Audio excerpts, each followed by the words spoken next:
Nope.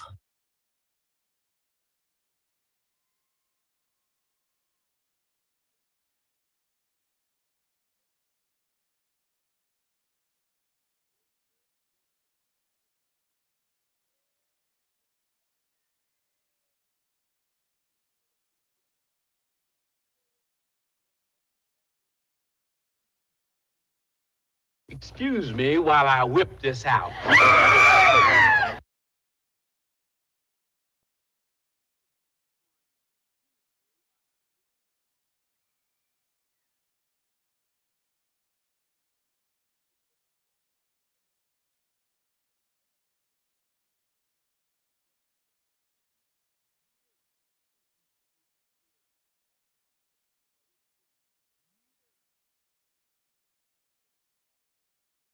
Lonzo is a superstar.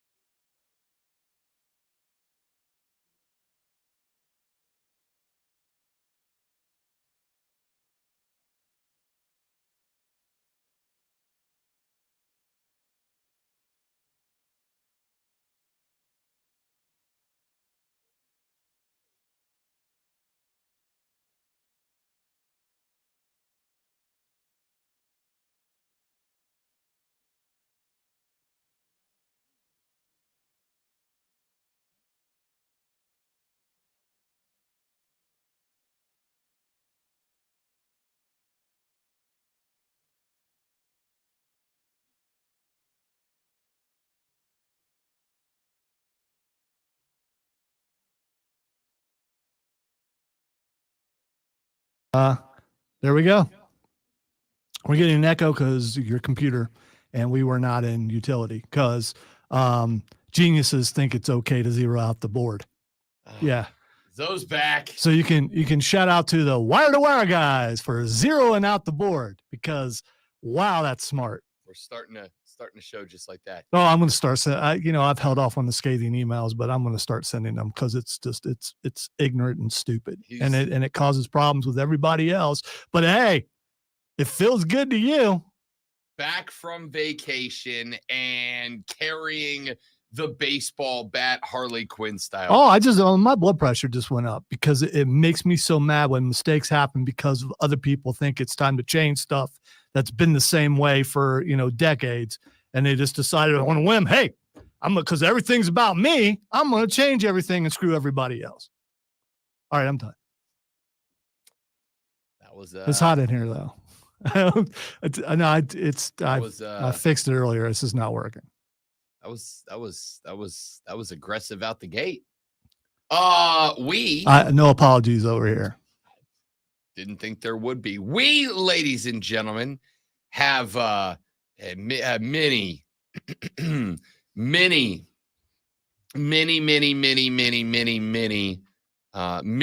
Hey, Rob. Many things to get to. Did anything happen while I was gone?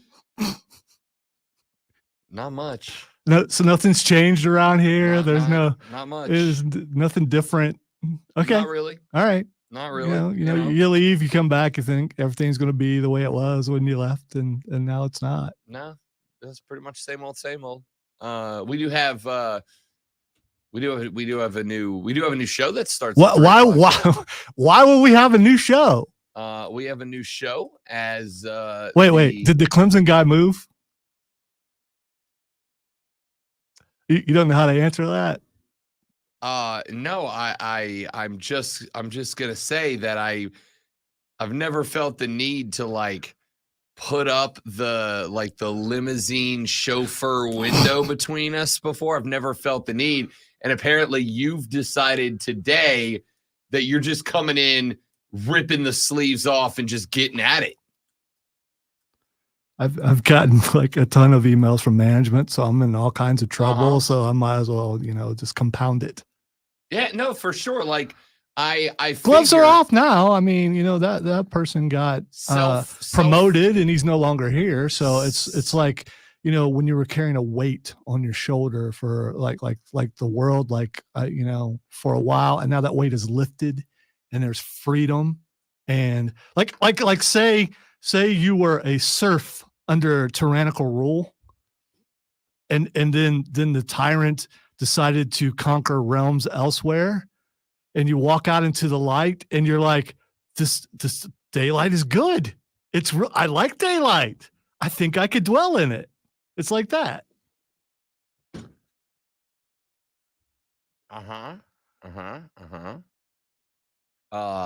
You missed me, didn't you? Not for the last 5 minutes you didn't, but that's fine. I mean, I certainly did. Are you and I'm asking this out of respect and deference to both you and maybe your doctor. Do you need another day or two? Hey, how about them Tigers? You good? You ready? Okay. All right. Let's move on to sports. I'm getting it out of my system early before everyone's up. I mean, listen, for me, that's the best time for you to get it out of your system for sure. For sure. I got all kinds of stories, people. All kinds of stories. I haven't been told that I can't say them. All right, you're up. No, it's fine. Here we go. All right. So here's this. Nope, and we're not. What in the wide world of sports is going on here? Yeah, man, I don't really like usually doing this, but all those Fire Brownell guys can, kiss it. So, I mean, there's more to that quote, but I just wanted to play that. Oh, they tried to give it away, though. He's done an unbelievable job here. He's built this program for 14 years. He's been in the league for so long. Like, you don't get that every day. You don't get that everywhere. So, Arnell's an unbelievable coach. Obviously has a lot of strategies, a lot of techniques that he likes to do. That's why it's so successful. So, shout out to Coach making history. It's unbelievable for him. It's incredible. I mean, for 4 years, I've had to listen to the people hating on that man, and they don't understand how incredible he is behind doors, how genius he is, and the blessing he is to be at Clemson. There are people that support him thick and through, and we love that, and we love everybody. But everybody needs to know that Coach Brownell is arguably the best coach to come through Clemson in terms of X's and O's, and we're trying to prove that right now. Why can't they just leave this man alone? Was that PJ Hall at the beginning? That was Joe Girard and then PJ Hall. Okay, PJ Hall, the guy who tried to give the game away as many times as he could at the end of the game. Let's do a stupid foul. And despite what that other show put out, yesterday, that was absolutely a foul. I'm not kissing Clemson's butt. He put himself in situations several times during that game where he should not. Hits big shots and then comes back and does a bonehead play, runs into a player, he tried his best to give it away, and Clemson won despite him. A guy who'd been there that long, you think he'd be, he deserved to be yelled at by Brad Brownell. Probably a little bit more than that. So you didn't see all the stupid mistakes he made after doing something really good, then getting all arrogant, and then doing something dumb right after that. He's like a fifth-year senior, right? Or is he only a 4-year senior? I don't know. What I saw. He'll be selling real estate like next year, though. So buy some property. Are you okay? What happened to you? Miss Lisa, is everything okay at the hacienda right now?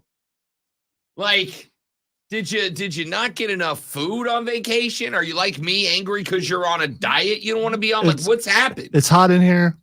I'm in pain.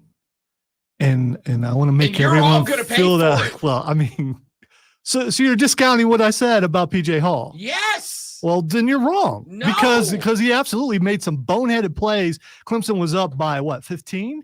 And then he single-handedly decided, you know what? Let's give this game back to Baylor. So let me do stupid fouls. Let me get into it was him. It was all him.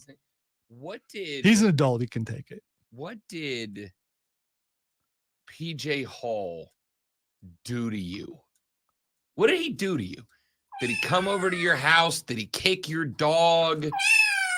Did he come put fertilizer down on the lawn while you were trying to cut it last week? Like, what did PJ do to you? Maybe you're bringing. Maybe next year he will. I don't know. I don't know what it is in ag school. So he's probably going there for that sort of stuff. I don't know what his major is. It could be ag stuff. What did he do to you? Oh, he didn't do anything. I watched the game. I'm giving you an observance from the game, giving you my unbiased opinion of what happened. I'm not going to kiss a certain team's butt because I'm worried about repercussions from the guy in the afternoon who said he would never be a Clemson guy when I told him as soon as you put the orange on, you are a Clemson guy. And good thing he thanked him on his way out the door because I was right. A piece falls into play. Got it. So it wasn't Joe Girard firing off unnecessary off balance threes from 2.5 feet behind the arc. That had nothing to do with it. I mean, he had to do something to try to make up for PJ's mistakes. The rest of the team has to pick it up when someone is messing up. We know that around here.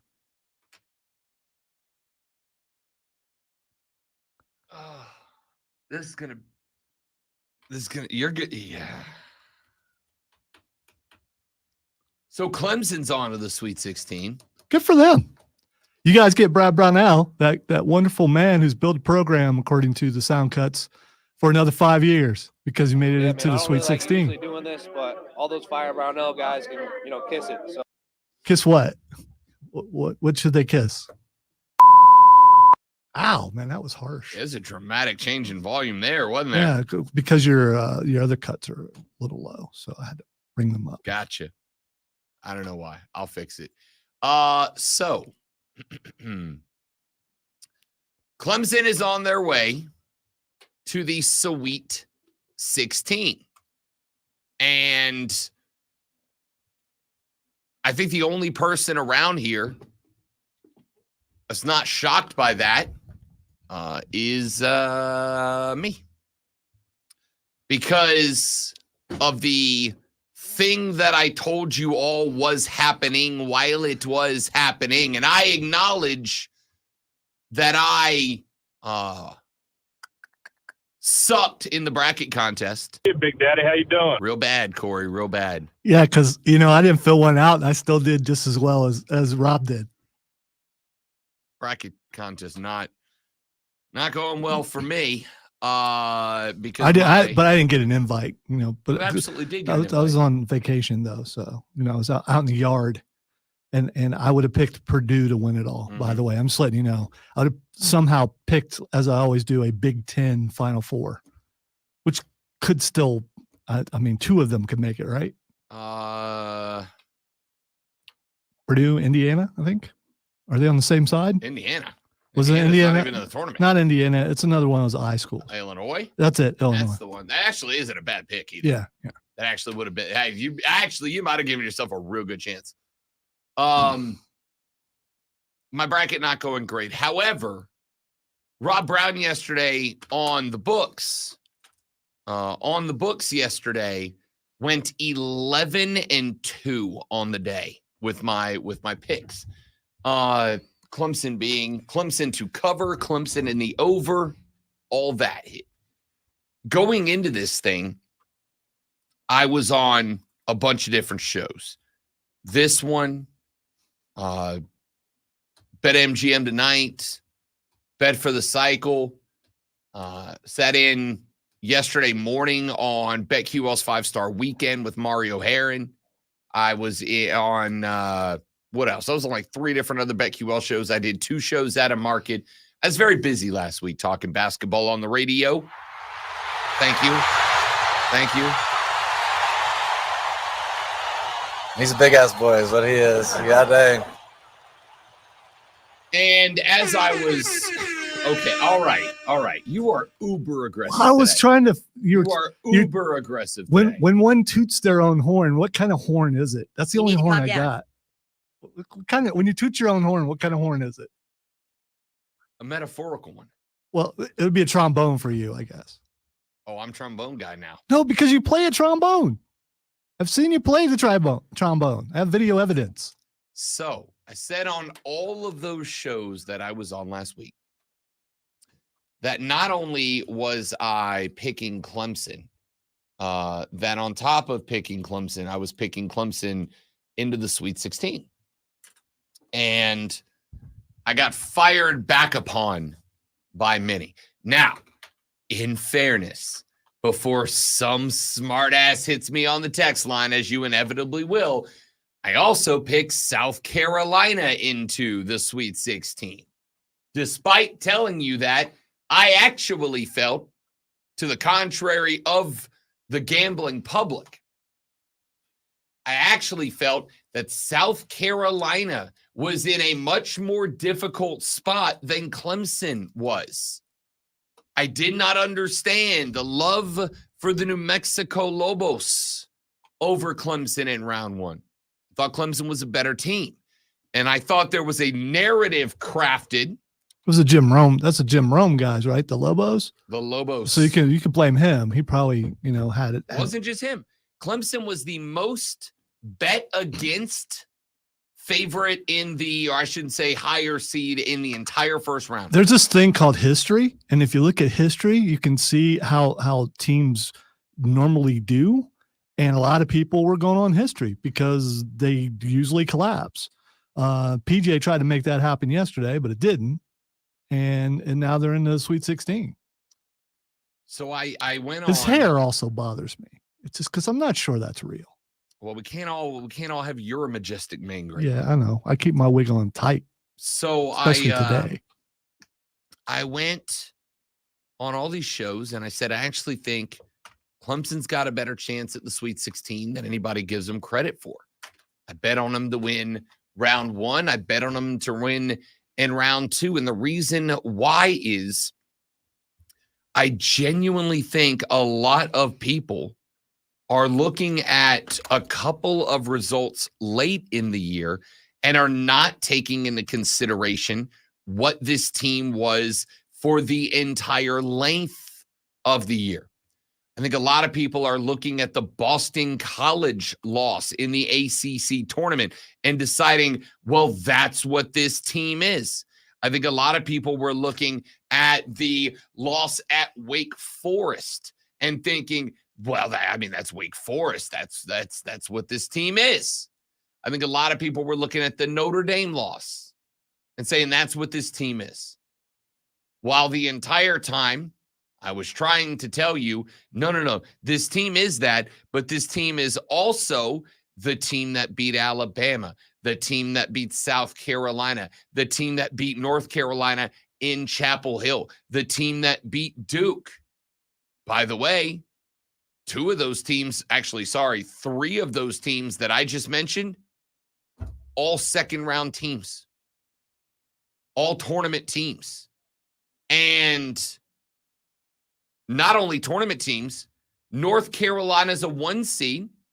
And now all of a sudden, while my national champion Auburn got bounced in the first round to the bunch of dorks from Yale, nice job, nerds. Dork. While my champ got bounced by some nerds, on the flip side, on the other side of that championship game, Rob Brown had the Dookie. I can't do it this morning. I'm struggling today. The Dookie. Nope, I'm out. The first one was pretty good, actually. It was bad. So Rob Brown had Duke on the other side of the championship game, and a whole bunch of y'all were like, you clown. PJ Glasser, one of the nicest young men I had the pleasure of working with, even he was trying to dunk on me for my pick of Duke in the Natty, and now all of a sudden John Shire's got the boys in another gear. The point is not to sit here and talk about Duke because I, like you and most of America, hate Duke. The point here is that's a team Clemson got the K on, right? Got the KO on. Why do you hate Duke? Because they make Grayson Allen a thing. So before Grayson Allen, you were okay with No, Duke? I've hated Duke forever because it's just being a string of Grayson Allens my whole life. I'm just curious. When was the last game that Grayson Allen played for Duke? Was Like that 9 like 6 years ago or something like that? And Yeah, I still hate him. he's still in hate him. the NBA. He is, and I still hate him. I hate that guy, and that's Duke. So, with all of that said, You just hated having to spell Krzyzewski's name. That's really please. what it was. No, I never spelled Krzyzewski's name. You just put Coach K, and then you know to say Krzyzewski. All right, it's how every radio rundown for the past 52 years has looked. Coach K. Oh, Mike Krzyzewski. Point here is Clemson got that team too, and I don't know why it is that everybody looked at this team and addressed them only by their shortcomings and not by the multiple impressive victories they racked up. This team is an amalgamation of their results. Going back to the preseason through the ACC tournament, there was a lot more positive than negative. So Clemson to the Sweet 16 should be a surprise to nobody. Yeah, they won yesterday because their threes were dropping like nobody's business in the first half. And it kind of went a little dry in the second half, and and Baylor was able to catch up because I still think it was a mental issue. They made some mistakes they should not have made. And is that coaching? I don't know if that's coaching or if that's in the moment you think, wow, look, we're beating Baylor. Look at how much we're beating Baylor by. And then suddenly a couple missed free throws, it would have been a tie game. They were 6 of 17 for 3. They were 20 of 24 from the shot. How much in the first half, though? I mean, that's how they built their lead in the first half, was hitting threes, and they were pretty looking threes. And then they built on that. Once they got that lead, they just continued to play sound basketball, to play good defense. But in the second half, near the end of the second half, they still should go to quarters. It's just so stupid. Why? They started falling because everyone else does quarters. Soccer doesn't do quarters. I'm talking about Hockey doesn't do basketball. Talk about basketball. What about everybody else? The NBA. And the women do quarters. Yeah, the women do quarters. So the only ones who don't is college. Oh, look at us. We're college basketball. Then, if you make it to the show, you make it to the NBA, you're going to have to do quarters. But here we do halves. Why does that bother you so much? Conformity. I just want everyone to conform. I just wanted you to say just want everyone to conform. Right. No, I mean, if you truly are trying to prepare someone for the next level of something, you prepare them for the next level by making things like the next level. But then we're going to make the game longer. like what college football does. Clemson going to the Sweet 16 should surprise nobody. That's the only point I had. What are the in your bracket? How far did you have them going though? Sweet 16. That's it. So they're losing to who they play? Arizona. Okay. Arizona's real good. Okay. All right. Arizona's real good. So I was talking with Joey B last night, and this is what I think I arrived at. This roster coming into the year was a Sweet 16 roster. This coming into the year, I think it was fair, and I think I said it was fair to set the expectations for Clemson at Sweet 16 or bust. Not Elite 8, not Final 4, but also not make the tournament and not second round. It was Sweet 16 or bust. And I think they hit the expectation. So at this point, if you're Brad Brownell, anything after this is house money. You're playing for an extension, not a keeper job, an extension, and you're doing it with house money if you're Clemson. Attaboy, Brad. Brad got it done. All those no thanks to PJ. All those Brad Brownell haters can kiss it. All right, we got to take a break. We're back after this. We got a lot more basketball, including Joey B texting the show and busting up my bracket. I know. Back after this on the Rob Brown Show in the Fan Upstate.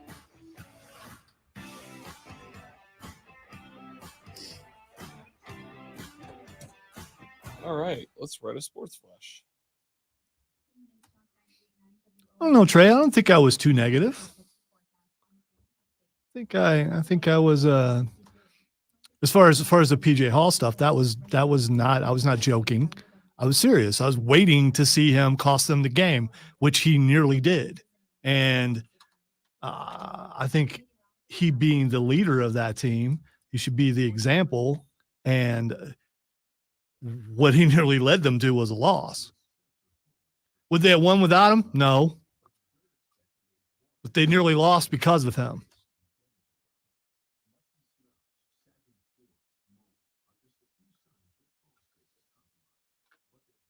Don't be programmed, Trey. Be your own guy, dude. And that programming's gone now. So you don't have to worry about it, you know.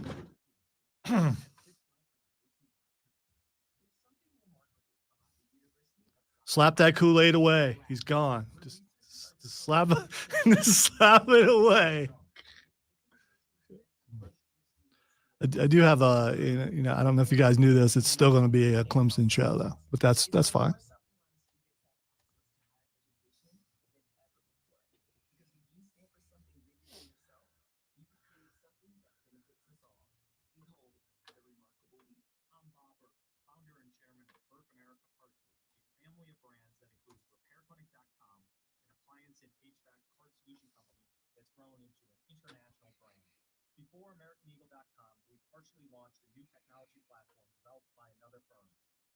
It's too quiet, and I've only been on radio once last week, and I just, you know, I can't help myself. I can though. I can just turn my mic off. I'll stop at 7.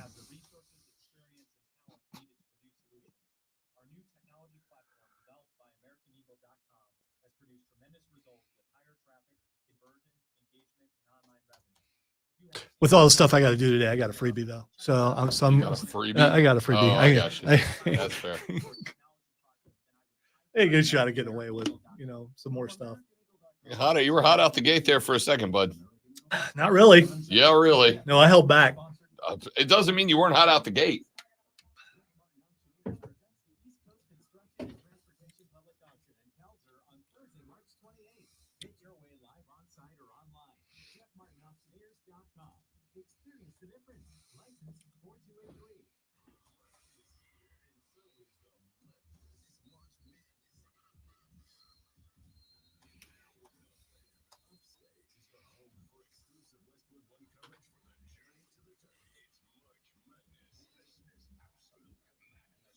Madness. Are we though? I mean, because we weren't really. I mean, we just got, well, anyway.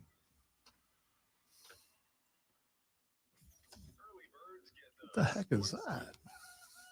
It's weird.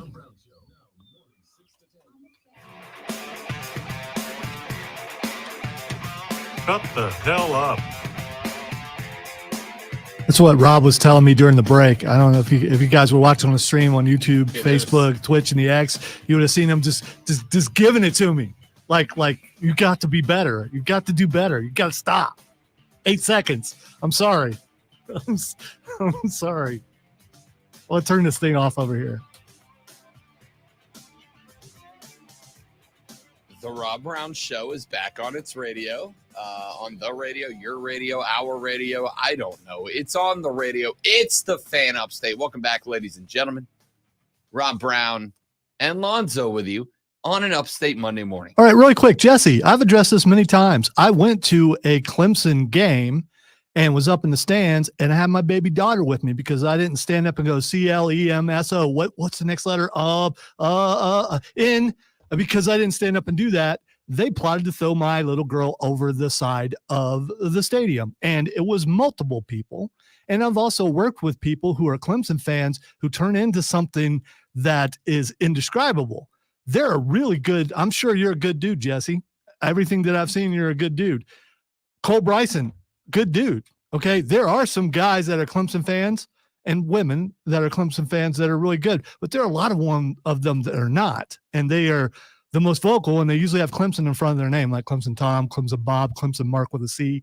I mean, however you want to do it, those guys are not good people, and they make your school look bad. But mostly it's because they threatened to throw my daughter over the side of the stadium, and we were way up there too.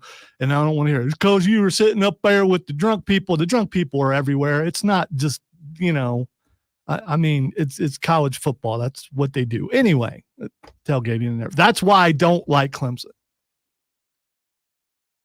I also had a South Carolina Gamecock show for 14 years. And if you're on one side, you stay on that side. I'm not hijacking, you know, I'm a with and an and. It gives me like 0.5%. And I just took all of that. Mm-hmm. So I'm done for the day. Okay. I mean, it's fine. SVP was playing the highlights from last night, so it gave me a chance to freshen So up. you're saying I bored you with No, that? not at all. Because you've heard that many times. So we get new before. listeners and they haven't heard it. I'm fine with it. You know, I make the same jokes all the time. Yeah, it's okay. You know? I'm not joking though. I'm serious. That's where my disdain comes from. I also worked with the former voice, the first one of the first Tiger tailgate guys for a really long time, and he gave it to me every Monday. How the Gamecocks do? Look at what Clemson did. So you build up a defense. You know, you just do. Luckily, I'm not on the Clemson show anymore because I got traded, and now that show doesn't exist.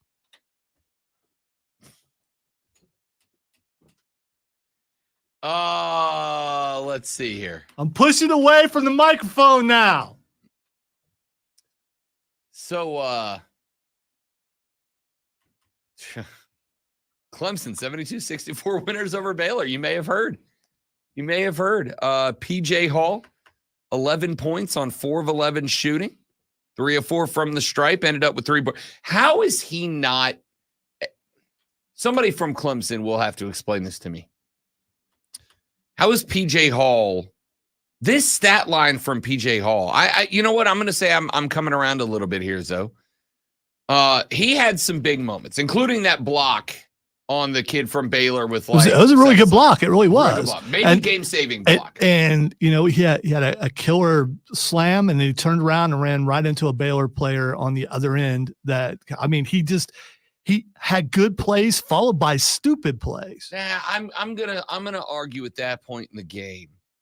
He's sitting on 4 fouls. He's been sitting on 4 fouls for a while. He has become a nuisance. By the way, the refs set on their whistle. He could have fouled out a lot sooner than what he did. So he's sitting on 4 fouls for like a while. I think, in fact, I'm almost intrigued by this because I felt like Baylor should have been, the minute he got on 4 fouls, Baylor should have been going after him every possession, right? I would have been sending runners. I would have been driving, penetrating in the middle. I would have said, if you end up with the ball, I want you going right at 4. If you end up with the ball, I want you going directly at 4, right at his chest. Go get him. Go get that foul. And it wasn't until late that it happened. But here's what I'm looking at. I'm looking at PJ Hall, 19 minutes, 4 of 11 on the floor, 0 of 1 from the arc, 3 of 4 from the stripe. He had 3 total rebounds, 1 assist, no steals, 1 block, 2 turnovers, 5 fouls. And as I look at the different media outlets today, it's PJ Hall, PJ Hall, PJ Hall, PJ Hall, PJ Hall. That's that's not an All-American stat line. That's not an All-American stat line. 11 points on 4 of 11 from the floor and 3 of 4 from the stripe. Like, PJ Hall, to me, is not the guy that deserves credit for this. PJ Hall has been out rebounded by Shefflin like every game for the past month and a half. Like every day for the past month and a half. You got 20 points out of Hunter, of 5 of 10, better shooting percentage from the floor, 3 of 5 from deep, better, 7 of 8 from the stripe, better, had 1 fewer rebound than your All-American center, 6 assists from the guard spot. The more I look at this, I'm not going to say Lonzo's right because I don't think PJ Hall was like trying to give the game away late. I am going to say this game was not won and lost by PJ Hall. This game was won and lost by Shefflin and Hunter. And I mean, I guess in Gerard, but like Joe Girard did not have his best night last night. 4 of 9 from the field, 1 of 5 from deep. He did knock down all 4 free throws, came up with 3 boards, 3 assists, and 1 steal. So not a great night, not a bad night. I think but I wonder if that's not something we should give credit for. The fact that your All-American big man, who they spent some time on the broadcast gloating over, and then you look at the stat line, it's like, it's not that great. See, and that's the thing. During the broadcast, every time they'd say something positive about him, it seemed like he would turn around and do something boneheaded. I mean, listen, you're a big man playing in mostly man, a little bit of zone against a Baylor offense that is predicated on the pass, slash, and drive. Like, they want to get to you. They want to get through you to the rim. You have to, as a big man, you have got to have defensive help from your frontline guys. As a big man, I need to know that if he's gonna slash, I can step over, get my positioning, get wide, claim my territory, and not have to worry about somebody cutting backdoor without somebody back there to help me.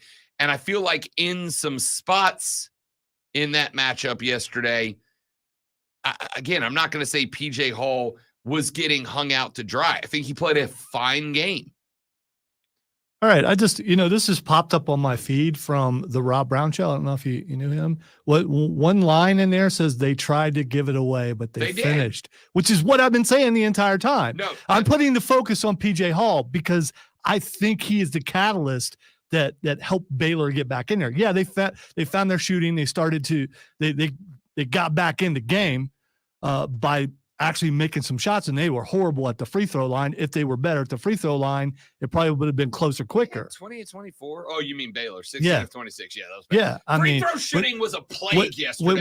When they're talking about, this guy is a 70% free throw shooter and he misses 2. I mean, it's just free throw shooting across I genuinely want an investigation into yesterday's Grand Canyon University lost because they missed half their free throws. They were leading at one point. They were atrocious from the stripe. Wow. Grand Canyon University. If you're the Bama fan, you should be a little embarrassed, maybe. Somebody said Bama is 2-0 against national parks in this tournament.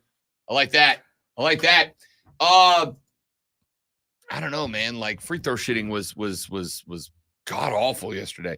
And yes, Clemson fans, I am sure, spent a solid number of minutes yesterday with clenched rectums, like diamonds out of coal caliber pressure on the back end. I get it. I kept waiting. I was texting our boy Joey B, noted Clemson fan, P1, a friend of mine, on and off the air. And I was like, "Hey, bud, how you doing?" Response: "Not great, Rob. Not great." He's like, this is the moment. And I said to him, Clemson fans are going, "Here we go. Yeah. Here we go. Here we go." It looks so good, they're just waiting for that moment to happen where it starts slipping away. And admittedly, I'm smiling, watching it, going, "Look, we're at that moment. It's going to slip away. Baylor's going to come back." And Clemson, shout out to them. They won. As I tweeted, because someone can't shoot free throws. As I tweeted our boy Thomas from the warehouse, I was like, "Yo, I stopped doing show prep at one point because the result of that game was going to create one of 2 wildly different shows today. Wildly different shows. There was going to be the show that we do if Clemson makes the Sweet 16, and then there was going to be the show that we do if Clemson not fails to make the Sweet 16, but chokes in the dying gasp of the game and fails to meet the Sweet 16. I learned my lesson earlier on in the day when Ohio State's women were up by 16 or 17, and I thought, they got this. And I went off and did something else, and then they lost. The Dookie. Yeah, so it's like, I watched a little bit of that. Need to watch this I watched a little bit of the South Carolina women too. I felt kind of bad for everybody they play. Yeah, well, good. Let's get it done this year. Good on Clemson. I mean, For the record, there's not They still won despite the failings near the end of the game. They were able to pull it off. Good for them. I told Thomas, I'm like, there's one or two different shows today, and I wasn't able to really start putting together what today's show was going to look like until that game ended, because there was a reality in which Clemson found a way to lose that game, and there was a reality in which they shook the narrative and won that game. And coming in here today, there was a bit of celebration, and we got the latter, fortunately.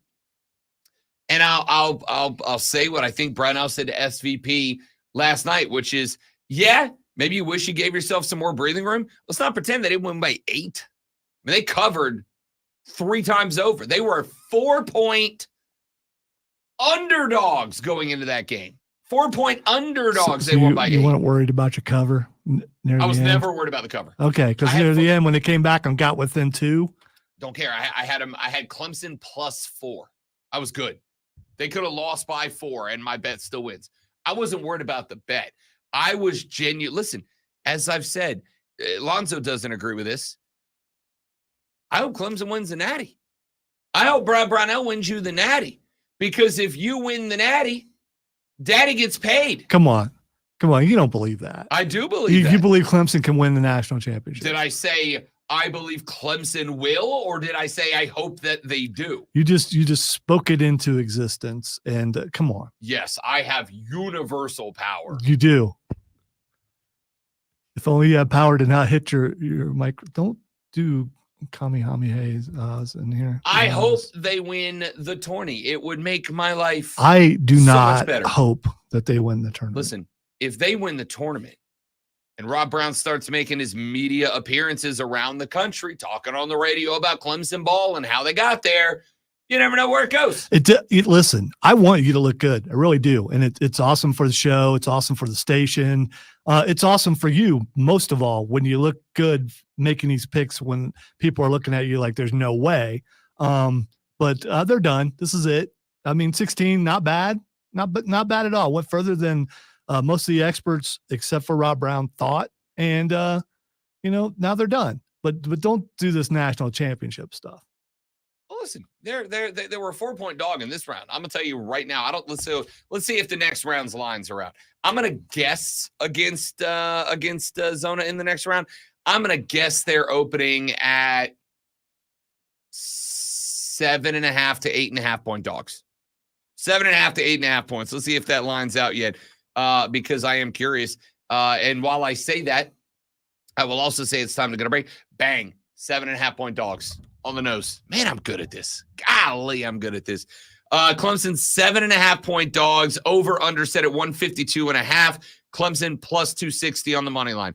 I almost took Clemson money line in the last one. I decided to just play for the cover. Wish I would have taken the money line. What are you going to do? A dub's a dub, even if it's not the dub you wanted.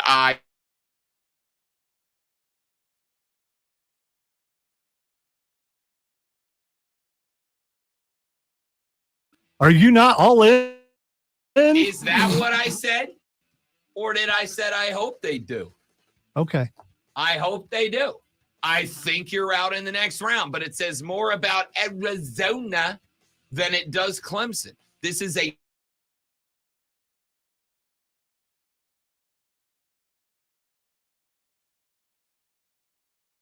$71,307. Start your checks with Fan. We'll read them when we come back on the Rob Brown Show in the Fan Upstate.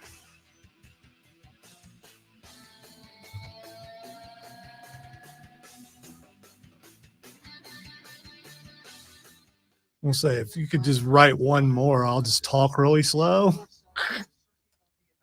I could have did it. I was going to start writing them, and you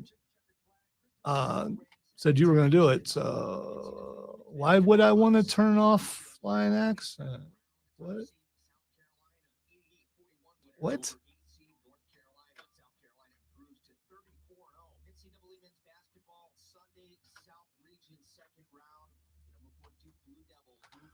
Everything going crazy up in here.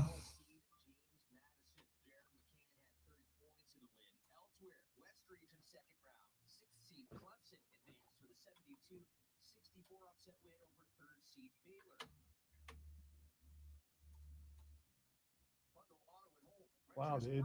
That was not good.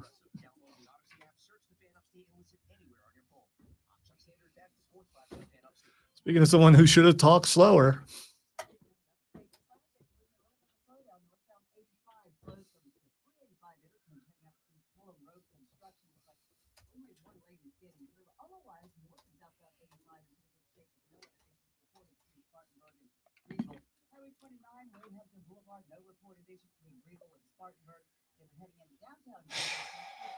Best 4 days of the basketball year, and now we have to wait till Thursday for the next games.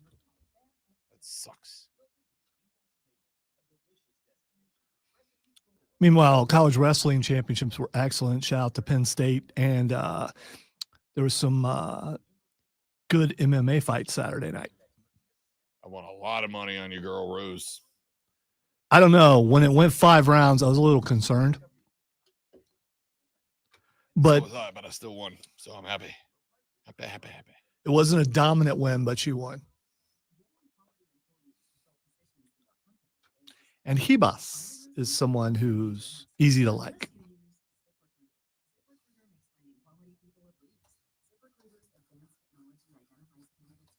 There's just something about when they fight in the Apex that you just lose because you lose the crowd and you lose all that. I mean, that adrenaline, that crowd. And it's not as bad as, during COVID, but still, there is a crowd there, but you just don't hear them. I don't know if they have crowd mics set up or what, but they're just kind of docile to a degree.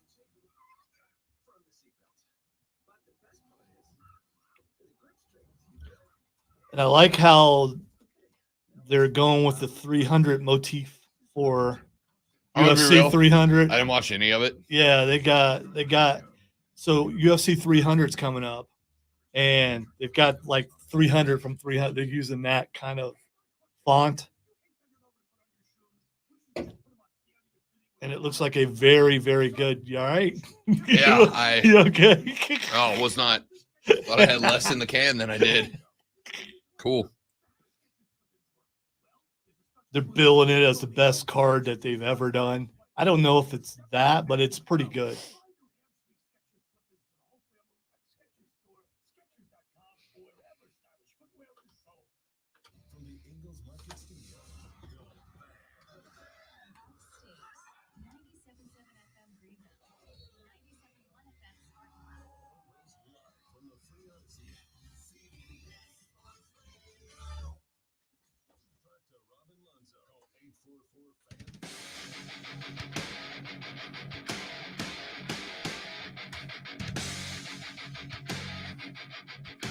Good morning.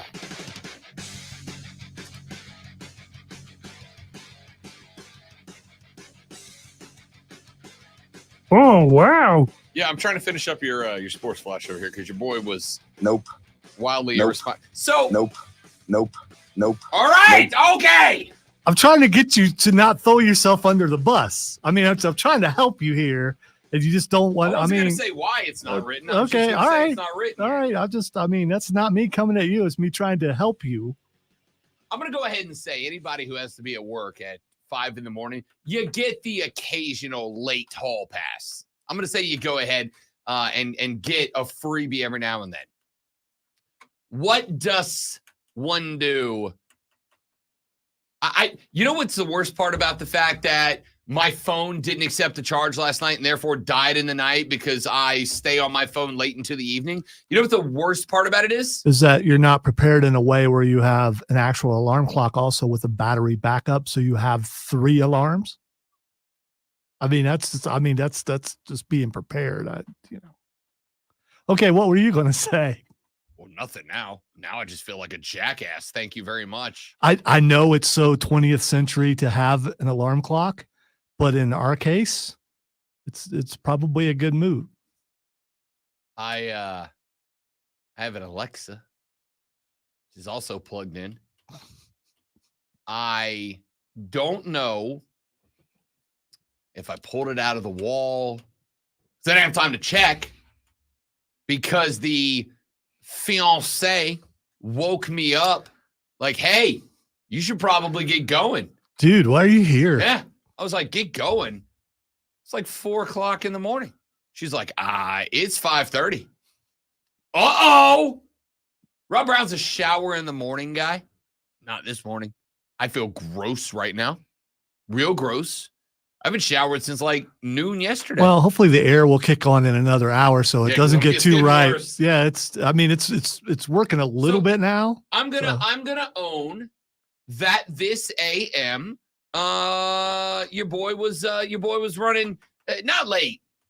Like gun to head late. Like real late. I was gonna say it was pretty. You got here earlier than I thought you would. Yeah, I may have been standing on the accelerator on the way here. No, you would never do. I would never. But if I was gonna, today's the day. So real late today. For those of you that are morning people, for those of you that are those people who spend too much time, frankly, trying to convince me, I used to be like you, but then my body just got used to waking up early. I can't even sleep in on the weekends anymore. First off, I don't believe you. Okay? Don't believe you. Not for a second do I believe you. Second off, how long did it take for that to happen? Because nope. Well, I got to tell you, the way I started this day out, I'm going to burn out by noon. So, I mean, I'm usually ready to go in the morning, more so than you. But yeah, well, I went literal stand on the accelerator on the way here to work to be here on time. And I'm fueled on hate. So, spite, vengeance. Someone's up now though, so I'm trying to quell it. We got our email indicator. You were spitting fire out of the gate. Say hello to the bad guy. It's incredible. All right. Coming up in the next hour of the show, we got a lot to get to. We got your water cooler cheat sheet out of the gate, the top 3 sports stories you need to know before you go talking the sports at work. We have got to address the NCAA tournament as a whole. We will do that. We have got a couple of bits of news and notes out of Charlotte, North Carolina that we got to address for the Carolina Panthers. I got some NBA discussion and Team USA. 2-0 una más over Mexico last night. 3 Nations Cup appearances, 3 Nations Cup trophies as Tyler Adams hit one of the most redonkulous goals I've ever seen in my life.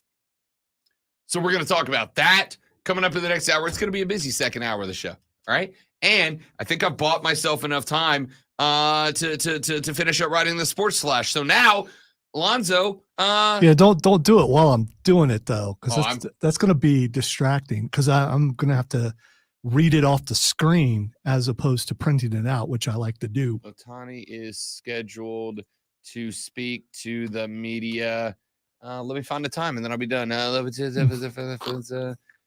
going to say this afternoon. This afternoon. Sports Flash! There's that button. There it is. A sweet result for the Clemson Tigers as they advance to the Sweet 16 with a 72-64 win over the Baylor Bears last night. Chase Hunter led the Tigers with 20 points, including 3 of 5 from behind the arc, while Joe Girard III had 13. The Tigers will face the Arizona Wildcats in the round of 16 on Thursday night at 7:09. Very specific there. Dodgers star Shohei Ohtani will break his silence when he addresses the media this afternoon, just less than a week after the Dodgers fired his longtime friend and interpreter. Shohei will make his first comments through a new interpreter. The Ohtani camp originally claimed the $4.5 million wired out was to cover the former interpreter's gambling debt. Then days later asked for an investigation for potential theft. Ohtani is scheduled to speak to the media this afternoon. The Rob Brown Show continues.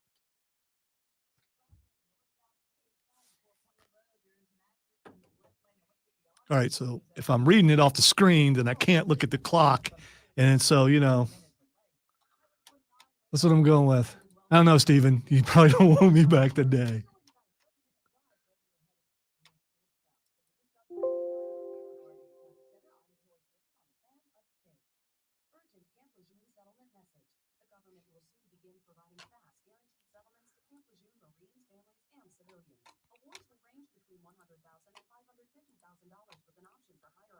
Steven, it's not his fault. He was not the one running the show. Going long though, I can't. That's just yeah.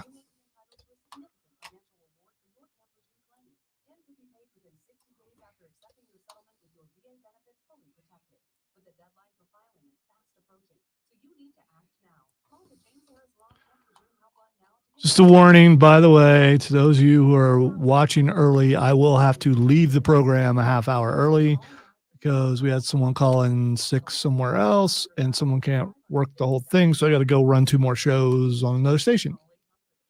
Unfortunately, shows that I've never ran before, but I'm Lonzo. So, you know.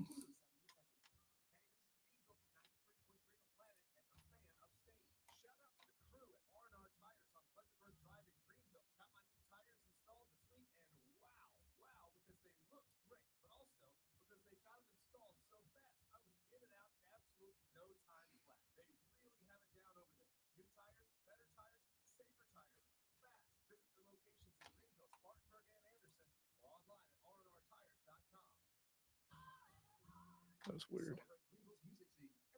Yeah, that's me. Be talking up all the hits.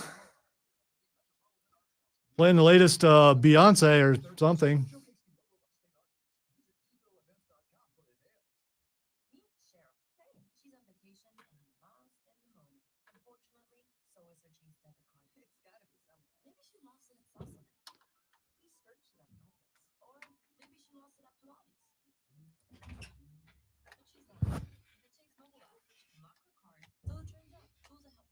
We're just going to go with those 3. I'm fine with those 3. I was only able to read 2 because they were really long. So, no, because I'm going to print it. That's why I'm asking.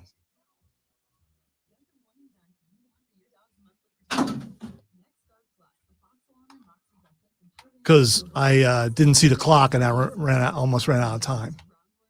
That's why I really printed it out so I can turn this way and look at the clock while I'm reading. Because I got 2 eyes. One can be on the paper and one can be on the screen. Not everyone can pull that off, but I can because I'm amazing.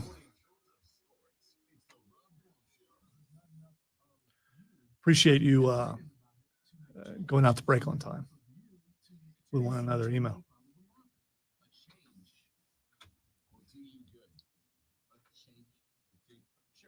Tournament? Is it supposed to be tournament? Last night because I say tournament because that's how the word's spelled. It is how the word's spelled, but hey feller, you're in the South. The heck are you doing? Brandon was very upset by the fact that I said tournament, and it turned into a whole thing. Sounds riveting. I won't go back and listen, but I mean, you. I'm sure you've given a wonderful description. I made a big joke out of it about how I'm excited to see Weezer on tour this year. That's funny. We were talking about a band on tour. Cameron is thinking about going to oh crud.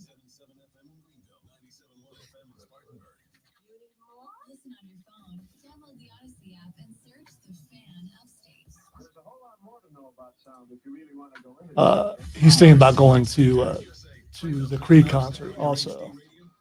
And come with the boys. Yeah. Anyway, he's going to go see. Anyway, with his, come with the boys. He's going to go with his friends. Oh. I don't know. You probably. I mean, mixed groups are not always the best thing because I wouldn't want his group to bring your group down. He's already been to a show with my group, or your group to bring his group down. Yeah, but he wasn't with his group. It was just him. Everyone at a Creed show is going to be there's a chance because if you're taking that day off the next day, I am, and since we probably are doing network, there's a chance I may go too. Let's go. I might. I will. I'll give you a courtesy wave. You won't remember that you saw me, so it's not going to matter. There's a good chance I'm sleeping in a bathtub that night. Right. He wants to go see Switchfoot. I've never seen Switchfoot in concert. Switchfoot's either. good. I saw Switchfoot open for, God, I don't remember, like 9 years ago.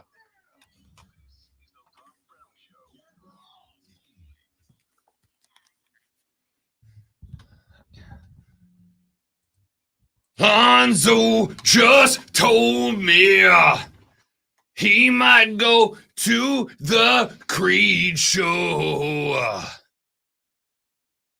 Pretty pumped about that.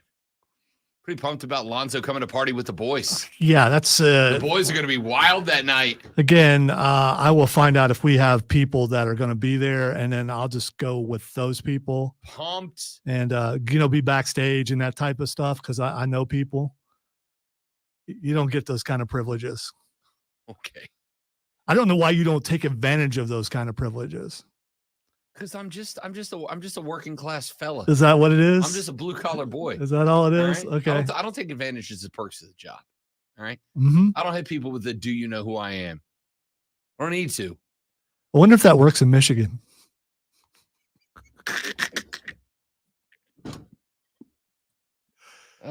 Welcome back, ladies and gentlemen.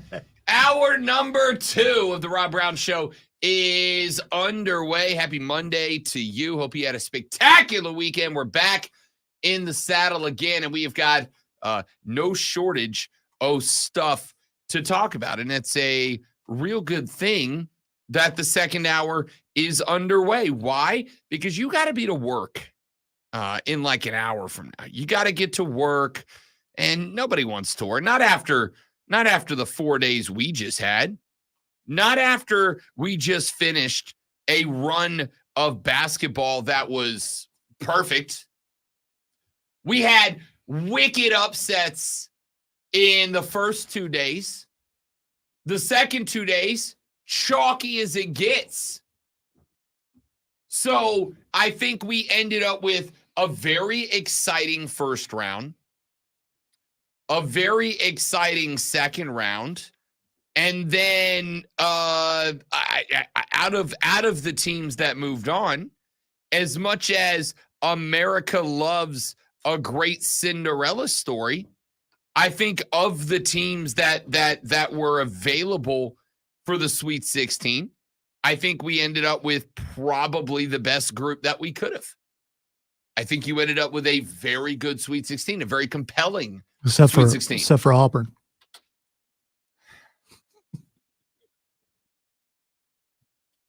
Dude, do you want another week of vacation? I'll let you have it. Do you need it? I feel like I've got 4 more weeks. I don't need you to allow me. I'm just saying, it sounds like executive starts with an E. I don't know if you knew that. You could maybe use a little hammock time, is all I'm saying. The hammock time was awesome. I feel like you could use more of it, to be honest with you. Until that hawk started flying around up there, and I was like, "Yep, time to go in." I don't think a hawk's carrying you off, bud. Oh, I'm not worried about that. I'm worried about my eyes being scratched out or something, or getting impaled by a beak. It could happen.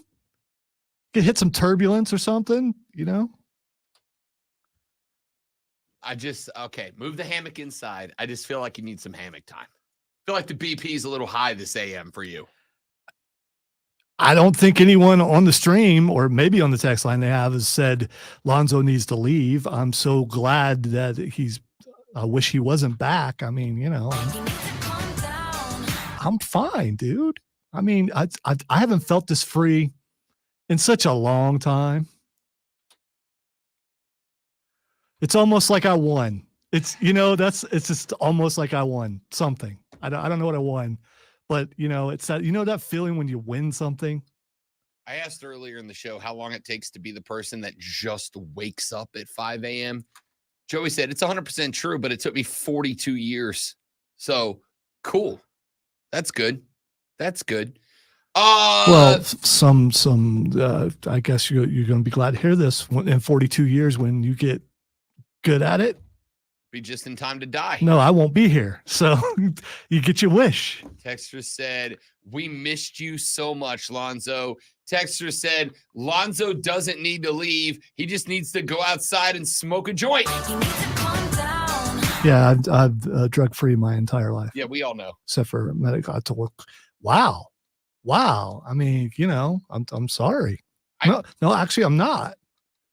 Nobody's judging you. I was kind of mean. I mean, everybody. Yeah, we all know. Okay, that's not like I preach my straight edge style. I'm relatively sure the text was a joke. We get hilarious. By the way, we get new listeners all the time, and they may not know that I don't partake of those things because I don't need to, because I'm like this. I apologize for being me a little bit more this day instead of the me that I have to tamp down on this show. Hey, you got to be to work in like 54 minutes, and you got to clock in, and you got to respond to those emails that you've been dreading because the boss hit it at 5:15 p.m. on Friday, and you were like, nope, absolutely not. It's basketball weekend. See you Monday, boss man. And now Monday's here, and it's time to pay the piper. So you're going to go in, you're going to fire off those emails. Hey, boss, real sorry. Had some car issues this weekend. Couldn't get a lot done. Couldn't drive. I'd have come to the office on Saturday to fix this. Ran over a rabbit. It got stuck in my carburetor. Yeah. I needed my cat tried to help me get it out, and my cat got caught also. And then we had to call in a veterinarian. That took them 7 to 8, 12 hours to get there. And then they got there and they'd never seen anything like that. So they called in, like some experts, and by the time I got it was. Sorry. Had to call in my veterinarian / mechanic because it happens to the best of us, boss. So, but now it's Monday. Cats and cars. And give us a call. And now I'm real ready to work. Now I'm real ready to work. And so then you're going to work for like 26 minutes. And then it's going to be time for that first cigarette break. Then it's going to be time for that first water cooler break. And you're going to walk down the hallway, and you're going to go meet Bob from accounting, and Janet from HR, and Bill from IT. And you're going to stand there, and you're going to talk sports. And if you're going to do that, you're going to need this.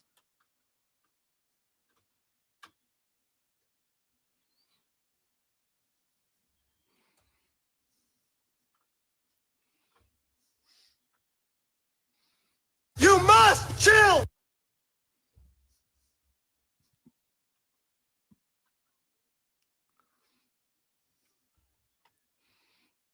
Yeah, that was directed at me. I was just, yeah. Oh, I know. I get it. I know. Like I didn't think it was at me. I'm very chill this AM. I'm chill this AM for you at this point. 7264, your final Brad Brownell is the topic of item number 1. I forgot to say item number 1, but then I walked back to, I'm very good at this. I'm very good at this. Yeah, I was right there with you. It's almost like I never went on vacation. 7264, your final. The Clemson Tigers knock off the Baylor Bears. They move on to the Sweet 16, and Shefflin 4-6 from the floor, 1 of 2 from deep. He had 11 for PJ Hall as well. It was Chase Hunter who picked up and did the yeoman's work here.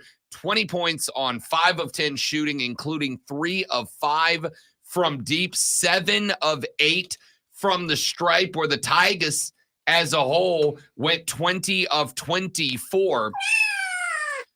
Here's what I loved about this as a whole. They got out-rebounded by the Baylor Bears, but they had a better floor shooting percentage, 49% to 39%. They had a better three-point shooting percentage, 35.3% to 25%. Now, I will acknowledge partially because Baylor was jacking up threes at the end of the game, trying to close the gap. And more importantly, owned the free throw stripe, 20 of 24 for 83.5% versus the 16 of 26 for the Baylor Bears when it was all said and done. Also helped Baylor to just 7 assists on the game.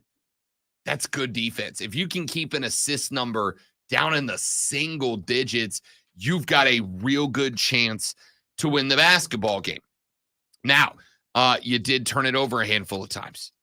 8 steals combined for the Baylor Bears last night, but just about every other statistic went the way of Clemson. Not complete domination, obviously, as late in the game, the Bears were actually able to sneak it back into a 2-point game and get real close. Not real close. I am talking clench up and make a diamond close late in that game. Thank you, PJ. But when push come to shove, Clemson got it done. And in the post-game presser, actually, it wasn't even in the post-game presser. Not in the post-game presser, just in the locker room after it was all said and done, there were some comments made by a couple of players. These players would be Joe Girard and PJ Hall.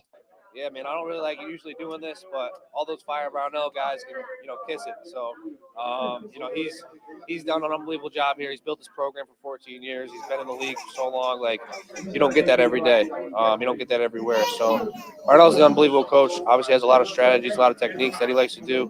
That's why it's so successful. So, shout out to Coach making history. It's unbelievable for him.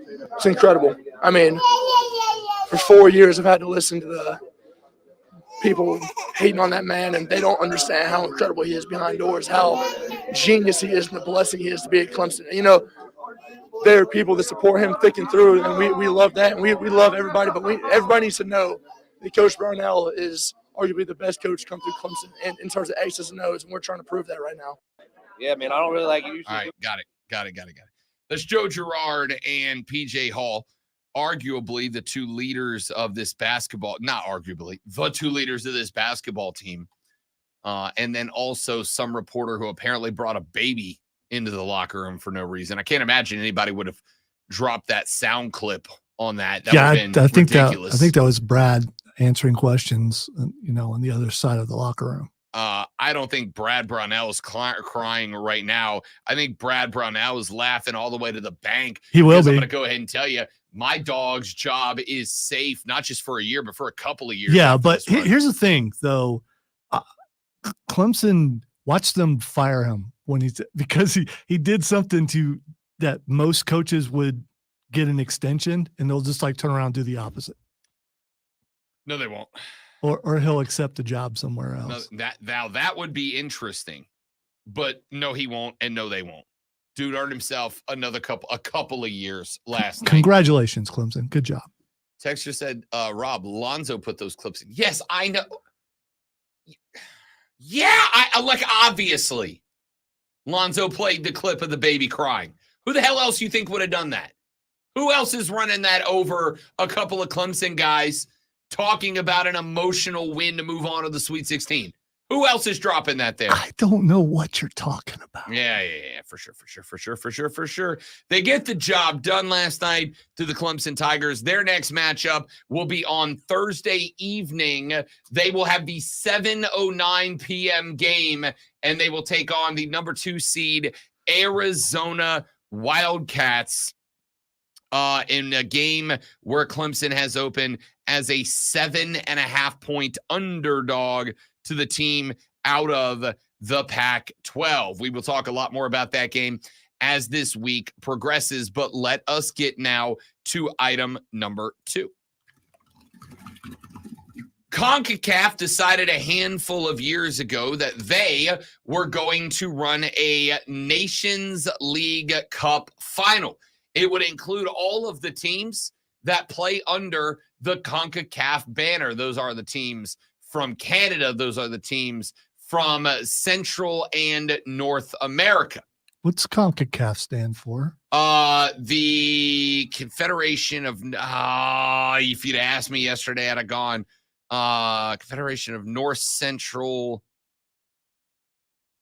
and Caribbean. Okay, so it's an acronym. I didn't know if it was, this is legitimate. This is not me. I didn't know that it was an acronym. It is an acronym, yes.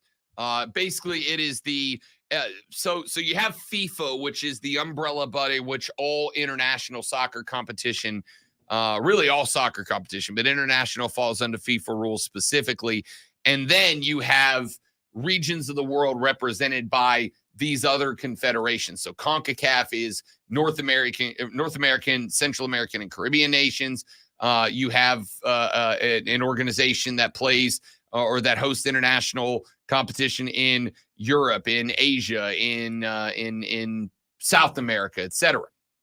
And so we play under the CONCACAF banner. And CONCACAF decided to have a Nations League tournament that is all of the teams that play under their banner enter this tournament, and it's winner take all. 3 times this tournament has been played. After a 2-0 scoreline last night, 3 times it has been won by the Americans. The Americans own 53% of possession last night, an unhealthy amount of midfield turnovers, specifically in the first half last night. One of the things that I have struggled with under the leadership of Greg Berhalter is the fact we just refuse to actually attack. We just kind of hang around the midfield and wait for somebody to spring open. Showed up last night. It is a weird spot to be in, to be unhappy with the process but happy with the result. Does that make sense? To be unhappy with the process but happy with the result. A 2-0 scoreline, great. I'm trying to recall any time that they've done anything where you were just completely happy and didn't come at the coach.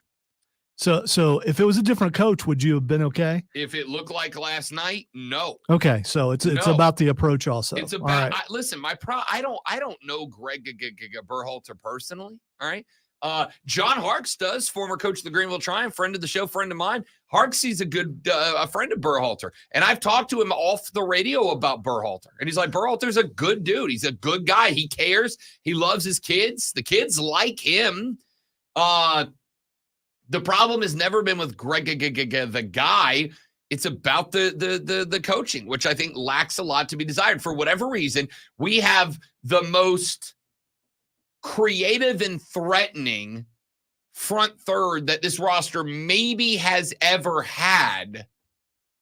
And yet our style of play is to hang around the midfield and hope you get a runner every now and then and send it up to the runner. It's like, no, we need to press on the attack. We're afraid to get burned by the counter. And I get it. Our back line was disappointing last night, too. Allowed Mexico 9 shots. Only 2 of them were on goal, but they were ripping. That being said, 53% of the possession belonged to the Americans. 6 shots on goal out of 11 attempts. 13 fouls committed, 14 for Mexico.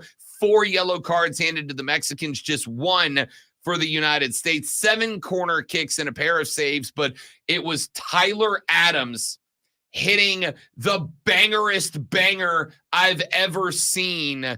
I don't know. You know what? Screw it. Here's Reem and Weah. We'll get running in towards that back line.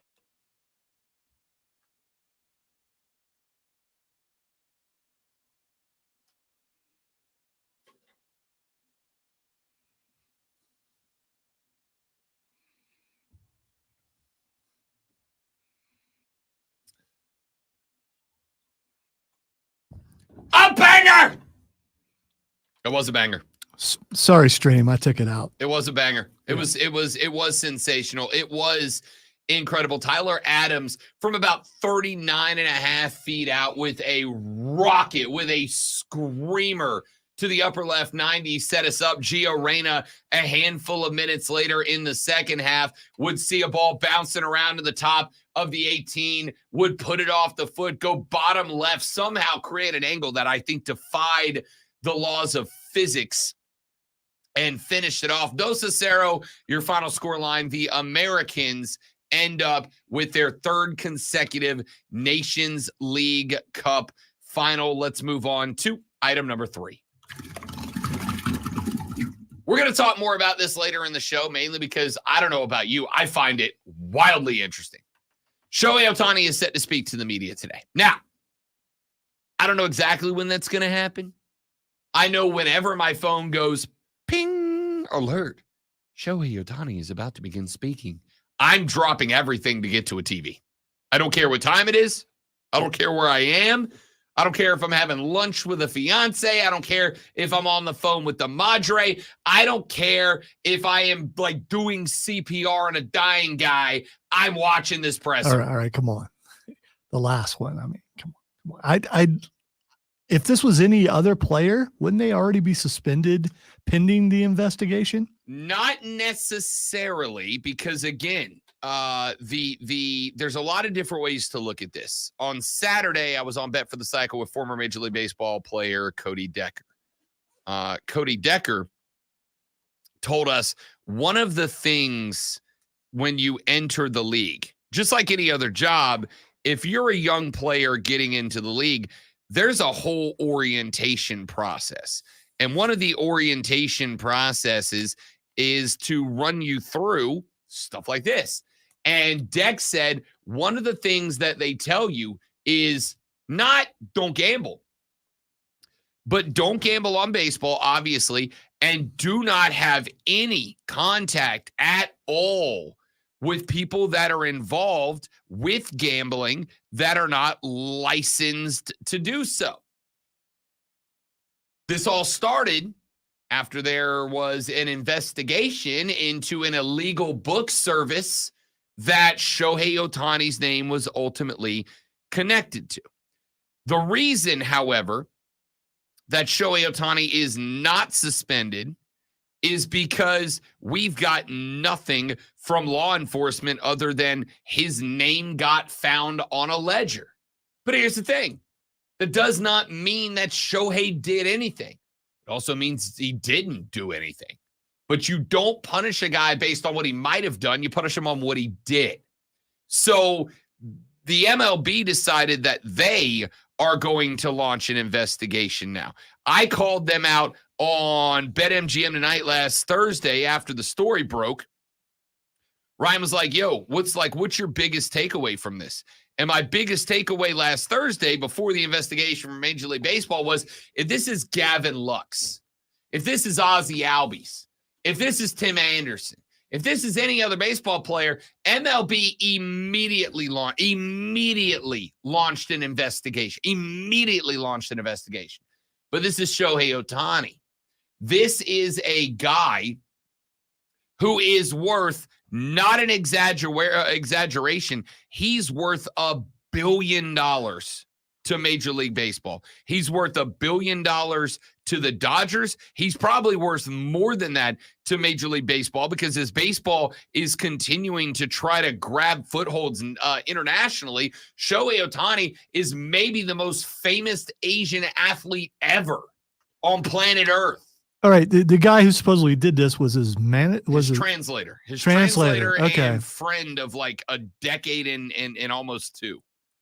And so the reason this story is compelling is because initially the translator came out and said, I was in the hole 4.5 mil due to some bad gambling. Shohei found out about it. Shohei told me that he was real mad, but he was going to cover my debt because he didn't want me to get into trouble. And he sent the wires over. And then a day later, without being prompted, the translator spoke again, and he goes, actually, Shohei didn't know anything.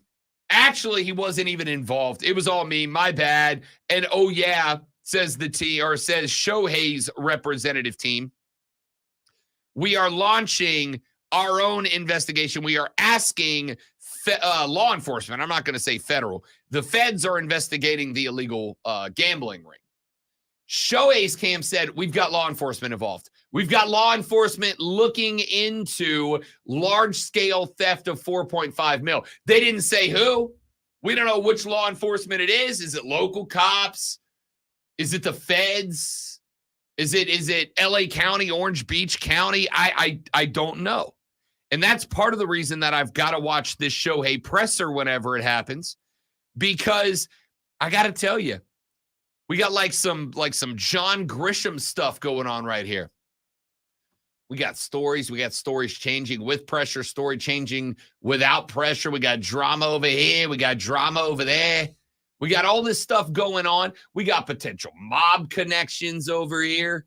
We got the most famous baseball player on planet Earth who has heard all these stories and has said nothing for a week at this point, and now he's just going to randomly speak out. And by the way, Shoei's image to me is taking a ding. I've made fun of Russell Wilson, not because Russell Wilson's a dork, but because his entire image is so manufactured. It's so artificial that there's no way to connect. And now I'm like, all right, I've like fallen in love with Shohei Ohtani. Is Shohei Ohtani manufactured? Right? Like, is his whole image manufactured? Or all these things that I've jumped on and called this guy the best and perhaps most important baseball player in the history of the game of baseball. Is the whole thing scripted? I don't know. We'll find out. He is set to address the media later on today. We got to run to a break. We'll talk some more basketball. We got a lot of stuff to get into, and we'll hit it running when we come back on the Rob Brown Show in the Fan Upstate. See. All right, guys, quick live read. Then I'm going to hit the head, and then we'll be right back. Stay right there.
The Rob Brown Show carries on. It's the Fan Upstate. Short segment here because Rob's bad at looking at the clock. That's on me.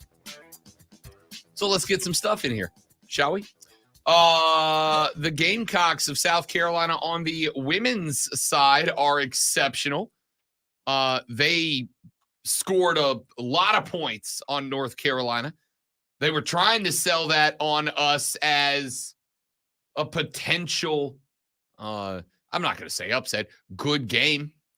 88-41 is your final. Thrashed the Tar Heels. They moved to 34-0 and advanced to their 10th consecutive Sweet 16 with the victory over the 8 seed who finished their season at 20-13. South Carolina gets the winner of Indiana and Oklahoma coming up on Friday. Camila Cardoso returned from a 1-game suspension, 12 points, 10 boards, had just 6 in the first meeting between the two teams in November. She had that many in the first quarter yesterday. It was the freshman that paced the 18-0 run from South Carolina that capped off the first quarter, helping the Gamecocks to put doubt away about that game for the rest of it. Tessa Johnson knocking down threes. Foley had 3 and picked up 2 steals and a block on defense in the first quarter. Gamecocks assisted on 14 of 19 first-half baskets. 5 different players finished with double-digit scoring. Foley had 20, made 4 threes just 2 days after setting a career high with 5 against Presbyterian. Sophomore forward Chloe Kitts added 12 as well. Johnson and sophomore forward Ashlyn Watkins each had 11 in the game. The Gamecocks were just about perfect in this game, which is what you wanted to see because they struggled a little bit last November against North Carolina, but they blew past the Tar Heels in the first half, shot 59% from the field, shot 8 of 10 from behind the arc, went at one point on a 30-2 run that started in the first quarter and ended with 4 minutes left in the first half, extending the lead to 33 before the Tar Heels made another bucket in that early 9-minute period. The Gamecocks went 5 of 6 from behind the arc, while North Carolina missed 13 consecutive buckets during that run. Aren't you a little concerned that they haven't been tested yet? Yeah. Well, not in the tournament. They haven't been. I mean, South Carolina had a couple of games in the regular season against LSU and some other teams like that. Sure. Yeah, I know. But in the tournament, it just, especially after last year, I think a little bit of a challenge would help them. The team is wildly confident. I think sometimes. I mean, they are that good, obviously. They are. Let's be clear. There are 2 teams in America that have any chance of beating this team. There's 2. LSU and Iowa. That's it. This is a 3-horse race. It's been a 3-horse race from the beginning. And when the brackets came out, I pointed out South Carolina, of those 3 teams, got the best draw. Why? Because LSU and Iowa are both on the opposite side of the bracket. South Carolina will only have to face one of them. If Iowa or LSU want to win the Natty this year, one of them will have to beat 2 of these teams. More than likely, unless somebody pulls the upset of the month, of the week, of the year, of the century on this side of the bracket and knocks off South Carolina in the final 2 games before the Final Four, which, sorry, I don't see happening.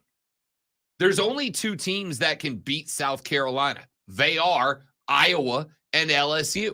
And whoever squares off against South Carolina in the Natty, either Iowa or LSU, whoever squares off against that team in the Natty will have to have beaten the other and then beat South Carolina. However, great one, if your belief in being challenged, being important is a good belief, then one of those teams will have an advantage because they will have had to fight through a scrap in order to get to South Carolina. They will be at that point, I'm not going to say the better team, but I will say the more battle-tested team at that point. Is there an advantage to that? Is there an advantage to being battle tested? Is there an advantage to having to go through the meat grinder to get to a championship game? If the answer is yes, then Iowa/LSU are going to be in a better spot. That being said, sometimes you're just better than everybody else. And for a team that, again, as we've talked about, for a team that was coming into this year expecting to be in a rebuild, right? This was the year that Dawn Staley's gals were going to have to take a step back. It wasn't going to be an option. They were going to have to take a step back because they had to rebuild the roster top to bottom. And would you look at this? They're not only in their 10th consecutive Sweet 16, but they're beating the hell out of everybody in the process to get there. And it kind of is what it is at this point. Well, I mean, they're undefeated, and obviously having that kind of coach who's that good, that will get you through an off game and help you win a game. I mean, but they were on this kind of run last year too. And it's so you just get a little bit worried about that.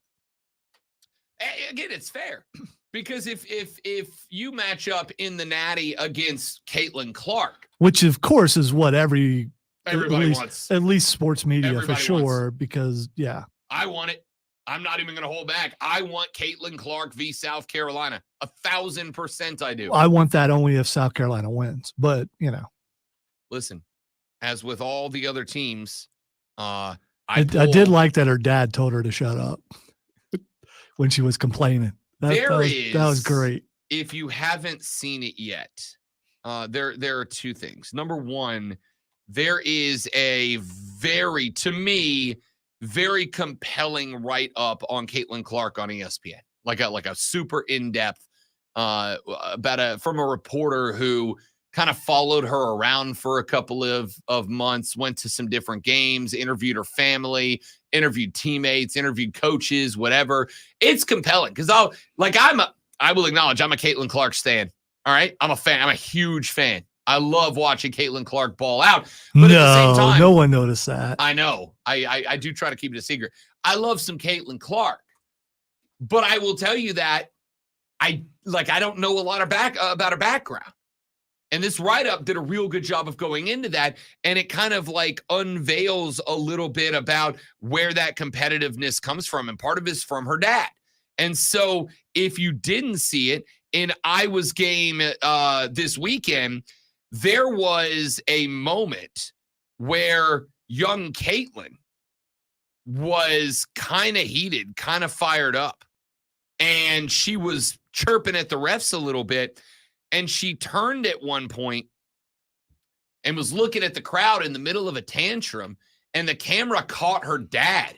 And her dad looks at her, and he just goes, "Stop," which is incredible. Because if I was doing something and somebody, not my dad, looked at me and went, "Stop," my reaction would be, "You.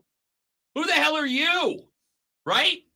But if your dad looks at you, I don't know about you guys. I had a great relationship with my dad. I'm very fortunate about that. I understand I'm one of the lucky ones. But if I was balling and the old man looked at me and went, "Stop," I stopped, right? Sometimes you somebody's got to be that reality checker for you. And I thought that was a spectacular moment. Anyway, if we get the finals that I want, and I mean, listen, I'd be very happy with LSU versus South Carolina. I'd be very happy with LSU South Carolina because that rivalry is good. That being said, we've already seen it, and Dawn's gals dominated in that game. I'm still in for it because the rivalry's heated. Give me more fans jumping over the scorer's table for sure. But the matchup I want is South Carolina v. Iowa. It's Caitlin Clark versus Dawn Staley. That's what I'm looking for. And if we get that finals and South Carolina makes it to that point and nobody has slapped them in the mouth at that point in this tournament, is there a chance they come out arrogant, cocky? Which is not the hallmark of a Dawn Staley team. Let's be clear. That's not a thing that they have done. But at the same time, if you're going to win 9, 10, 11, 12, 13 straight games, at some point the air of invincibility comes. I'm going to go back and point out North Carolina. Come on and raise up on the men's side, a 1 seed. North Carolina had a nice little run going throughout the end of the year, and then Georgia Tech slapped them in the mouth. And if you were watching, it was at that point that all of a sudden North Carolina started looking and acting like a 1 seed. Now, granted, they got bumped in the ACC tournament, but as I pointed out to you all, and I pointed this out about Purdue, I pointed this out about Clemson, North Carolina, Duke, those teams don't give a damn about the conference tournament. They don't care. Why should they? So I think sometimes Lonzo's correct. Sometimes you got to get punched in the mouth to figure out how you're going to respond to adversity before adversity gets you. And if you get Iowa and Caitlin Clark, and let's say Caitlin does what she does in the last game, and she comes out and she goes 8 of 10 from behind the arc, and she's popping logo threes, and you can't stop her. And all of a sudden, you look up at the board, and it's the end of the first quarter, and I was up a tray because Caitlin Clark's got the sniper rifle out. If that ends up being the case, how do you handle that? And I don't know that the ladies know. But what I do know is that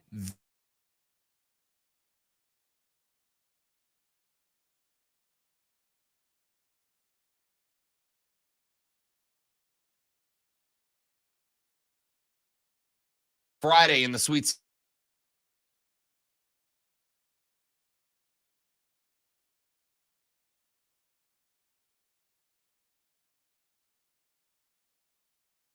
by 8 or more going into the final innings and then came back to win the game. 2 on grand slams to tie it. Clemson baseball put themselves on the damn map this weekend against an previously undefeated FSU team.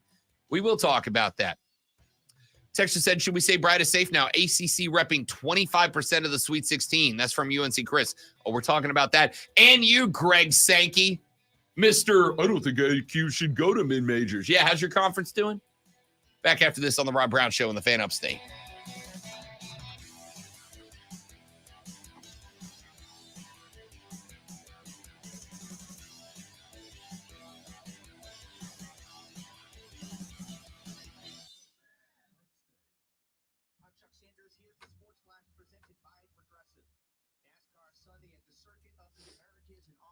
By the way, Steven, Ghostbusters, good, not great. Had a really good first act, but the second half, it just went downhill. And I think like the writing was really good, and they just stopped writing good after a certain point. I mean, it's good enough to go see if you like the last one, but not as good as the last one.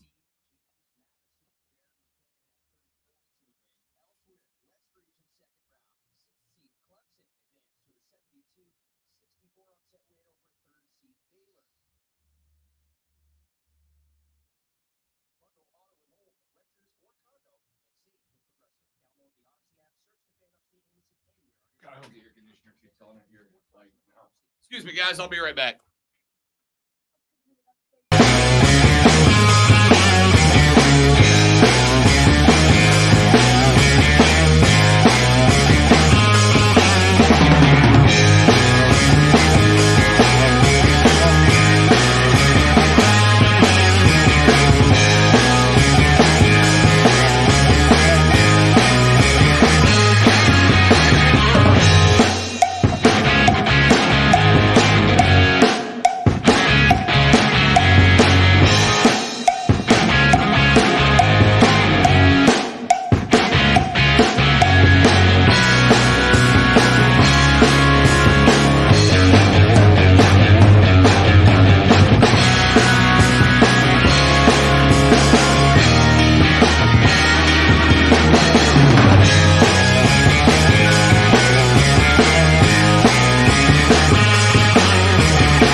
I would never.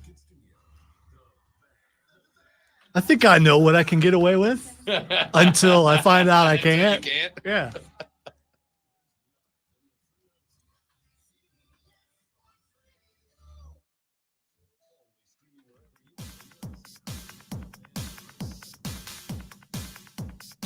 Wrapping up the second hour of the radio broadcast, Rob and Lonzo with you here on the Rob Brown Show and the Fan Upstate. Man, I don't care how you slice it. Not once but twice last night, the CONCACAF Nations League final had to be suspended because the Mexican fans just will not stop saying that thing that they have been told time and time again to stop saying and to stop doing. Did it not once, but twice. Got play suspended once. And by the way, thanks for creating a world in which the Americans are up 4-0, trying to stop a Mexican frontline assault on the goal, needing to make up a pair of goals to force extra time, and not once but twice, the Mexican fans decided to be jerks and get play stopped. Which meant 4 minutes of time that they could have been mounting an assault. 4 minutes just evaporated, just like that. Thanks for making our lives easier. I'm just going to make this real quick, and then I'm not going to bring it up again because I know most of you don't care. I do. So I'm going to bring it up. Until CONCACAF decides to actually hurt them. And I'm not talking about stopping play while their team is down 2 goals in a game they very much wanted to win. I'm not talking about stopping play twice in a CONCACAF Nations League final. I'm talking about until they start having this team play home games without a crowd, until they start locking the fans out. Every time you do this, your next home game is empty. You will be watching your team on TV because you will not be welcome in the stadium. Every time that they do this, instead of taking an actual step to fix the problem, you ensure that the problem will continue. And if you don't know what the problem is, okay, like you can go do research. I'm not gonna bring it up because I know I'm gonna start getting it's just woke, Rob. Whatever. Okay, there's no place for slurs in sports. None. There's just not. There's no place on this radio station for them. There's no place in sports for them at all. Period. So until CONCACAF starts actually doing something about it, you're just going to get the same old story, same old song and dance over and over. And I'm tired of it, man. Again, I appreciate the Mexican fans last night. And let's be real clear. I love Mexico. I've been there a lot of times. I'm a big fan. I love the food. I love the drink. I love the music. I love the culture. I love the scenery. I love the people. I have never been to Mexico and had a bad time. I've gone a lot. It's a wonderful place. But until the fans actually get a hammer brought down, until they are denied access to their team because they keep doing this crap, they're going to keep doing this crap, right? Then after the game, and I was looking at Facebook because I'm a masochist, and there was a cat who went to the game last night. I'm trying to find his name, but he made a post about it on Facebook. Brian Atkinson was his name. Was at the game last night, and after the game was over, obviously the American fans were celebrating because they got the dub. 2-0, win their 3rd Nations League final. And my dude put a picture of himself bleeding from his head because a handful of Mexican fans behind him started chunking beer bottles and batteries and whatever else they brought in down towards the field. It caught this young man square on the noggin and sliced him open. Said after the game, he had to go get 5 staples in his skull to close the wound up. This can't be allowed to happen. It can't be. There was a video that came out from the crowd after the Tyler Adams goal, the absolute missile that he knocked through of the players celebrating in the corner and being pelted with beer bottles and full water bottles, et cetera, et cetera. That cannot be allowed to happen. And yet it keeps going. There's no place for it. Never has been. I don't care what sport. I don't care if it's club or country. I don't care if it's international. I don't care if it's domestic, professional. I don't care if it is college or high school. If you see somebody acting like that, tell them to stop. Tell them to grow up. Can't be allowed to happen. And until CONCACAF stops it, you are putting the lives and well-being of people in jeopardy. And I'm not good with it. And I'm never gonna be. All we need, remember we were making the joke for a while about court storming's gonna stop when a player gets hurt, and then Kyle Filipowski for Duke got his ankle rolled up in a court storming. And even I came in the next day like, okay, now we got to do something. Now we got to fix it. This. Because it's a matter of time before the dude taking a battery to the head isn't a fan, but it's Christian Pulisic or it's Mehmet Ochoa. And now we got a problem. Not that the fans are less important than the players, but you know what I'm saying. All right, putting that to bed, Sports Flash. A sweet result for the Clemson Tigers as they advanced to the Sweet 16 with a 72-64 win over the Baylor Bears last night. Chase Hunter led the Tigers with 20 points, including 3 of 5 from behind the arc, while Joe Girard III had 13. The Tigers will face the Arizona Wildcats in the round of 16 on Thursday night at 7:09 p.m. Very specific. Dodger star Shohei Ohtani will break his silence when he addresses the media this afternoon. Just less than a week after the Dodgers fired his longtime friend and interpreter, Shohei will make his first comments through a new interpreter. The Ohtani camp originally claimed the $4.5 million wired out was to cover the former interpreter's gambling debt, and now they're changing that story. Again, another sturdy hour of the Rob Brown Show continues right here on Fan Upstate.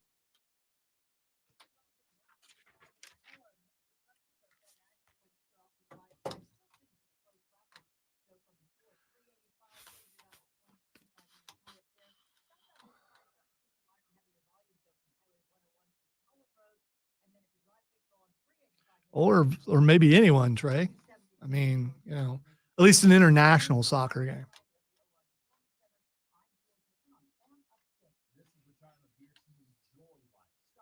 Don't think you really hear about that kind of stuff happening here.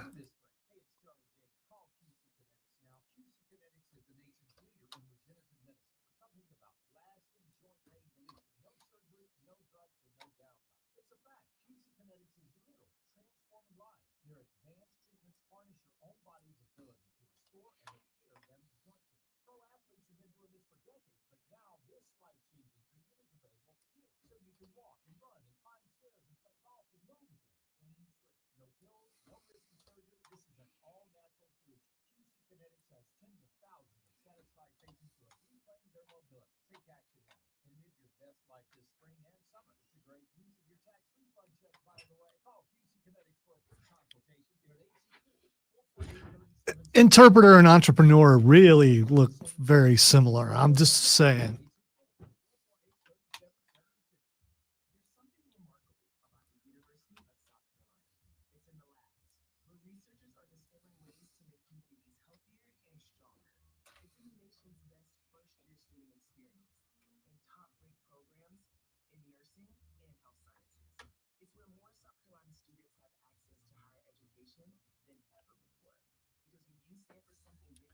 So hopefully someone's not paying attention to the fact that you went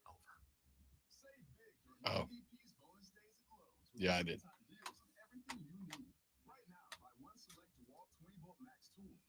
I can't play music right there because we're going into the thing, so I can't.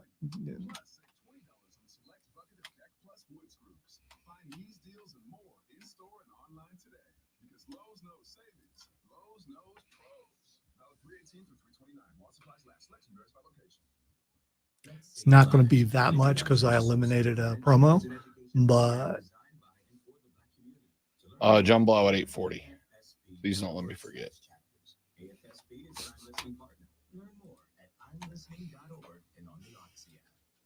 Hey, this is Diesel, and this is Cole with Wire to Wire, and we'll be live this Wednesday from 3 to 7 at Eagles Markets at 410 Pelzer Highway in Easton. Stop by and say hi. We will also be giving away a $25 Eagles gift card. Pluto TV is TV the way it should be, free with over I gotta talk to him about that. TV shows costing zeros of dollars.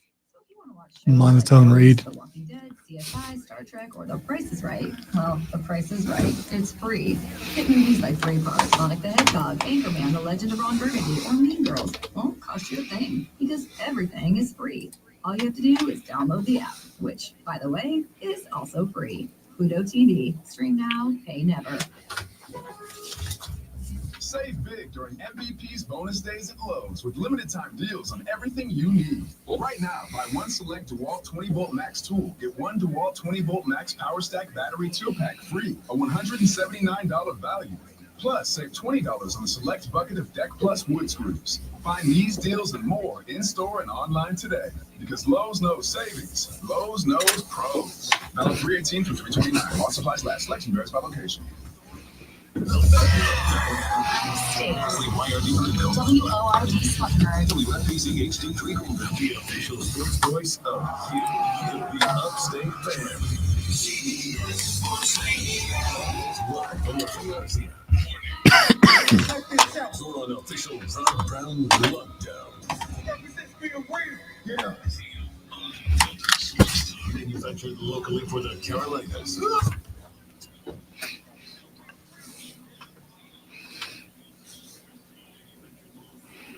Yeah! Yeah! Yeah! Yeah! Yeah! Sorry, I was asleep at the wheel over here. Yeah, your head movements need to. I mean, I thought you're gonna break that thing off there the way you sleep at the wheel over here. Hey, I did you know that we have a brand new program on the station from 3 to 7? I don't know if you knew that. See, I've been away for a week, and you come back and you find stuff out, and you find out that an exciting new program is coming to the Fan Upstate. Did I know? Yeah, I knew. And I knew because last Friday, I was graced with the presence of not one, but both of the hosts of that show. I was graced with the presence of the two hosts of our brand new show, Wire to Wire, with Cole Bryson and Diesel, with Diesel and Cole Bryson. For like 30 minutes, they were on the show. They took that much time out of their day to join us on the show.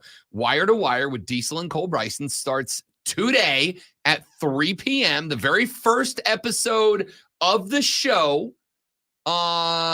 Super pumped about it. Was Diesel's beard immaculate? It was. He was from his home studio, joined us on the stream, and he did the blurry background thing, which I'm pretty sure he did just so that his beard looked that much better. It would put focus on it. It did. I want to also say that welcome on board to Cole Bryson. You now have beard number 4. Sorry, beard number 4. Beard number 4 out of 4? Yeah. I got to give myself 3. Wow. I got to give myself 3. You're definitely 2 because you got the the bush starting to. I know. form I think I'm down bringing it there. back. If I gotta have the hair short, I'm gonna let the beard come back. It's not happening. It's just a matter of time before you're given orders that. No. The beard she doesn't care about. Okay, as far as you know. No, Okay. she doesn't. All right. Because it was last year. I had it going for a minute. I got rid of it because it gets real itchy and I'm a wuss. Cole has to do it because he's got that baby face. He does have that baby He's got to face. cover that baby face. Babyface Cole looks like he's 12, and I say that in the most loving way. Cole and Diesel coming. He up might before the actually end of the be 12. I don't know. I haven't seen his birth certificate. April texted the show, and April said, "Good morning, welcome back, Alonso. Rob, are you going to do a rundown of the leaders in your bracket?" And I thought to myself, I probably should. Let's go take a look. Lonzo, April texted the show and said, "Can you do a rundown of the leaders in the bracket contest? Would you like to take a stab at who the leader in the bracket contest is?" I'm going to go with, first of all, not you. Nope. And so if it's not you, it's got to be April. It is absolutely April. April right now leading the bracket, not just leading the bracket contest, April leading the bracket contest and still has her national champion dancing. Now, so do a lot of others. April, Are we willing to say who our national champion is? Or yeah, for sure. It's okay. you can go look at the bracket. Once the bracket, I didn't get locked, invited, so I couldn't do that. I mean, you could have. You took a Dude, vacation. why look at something that I can't be a part of? Here's what I'll say. All I can say is I am most happy about this. My bracket is on the first page of entries, not the second page of entries. So I'm good with that. Like I'm happy about that. Does it like list 100 on the first page? On the first, so let me tell you what happened. I created a new bracket challenge competition for this year. But last year's, which I assumed just deleted itself, did not.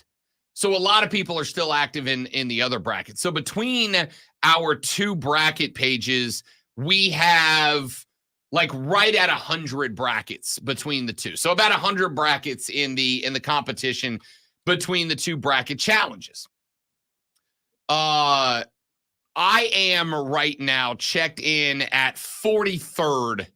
So like right in the middle, just a little bit better than halfway. So you're meh. Which I'm going to be real, with my national champion getting dumped in the first round, I'm happy to Have you meh. blamed Keegan for that yet? Oh, 100%. I was texting Keegan that night. All right, good.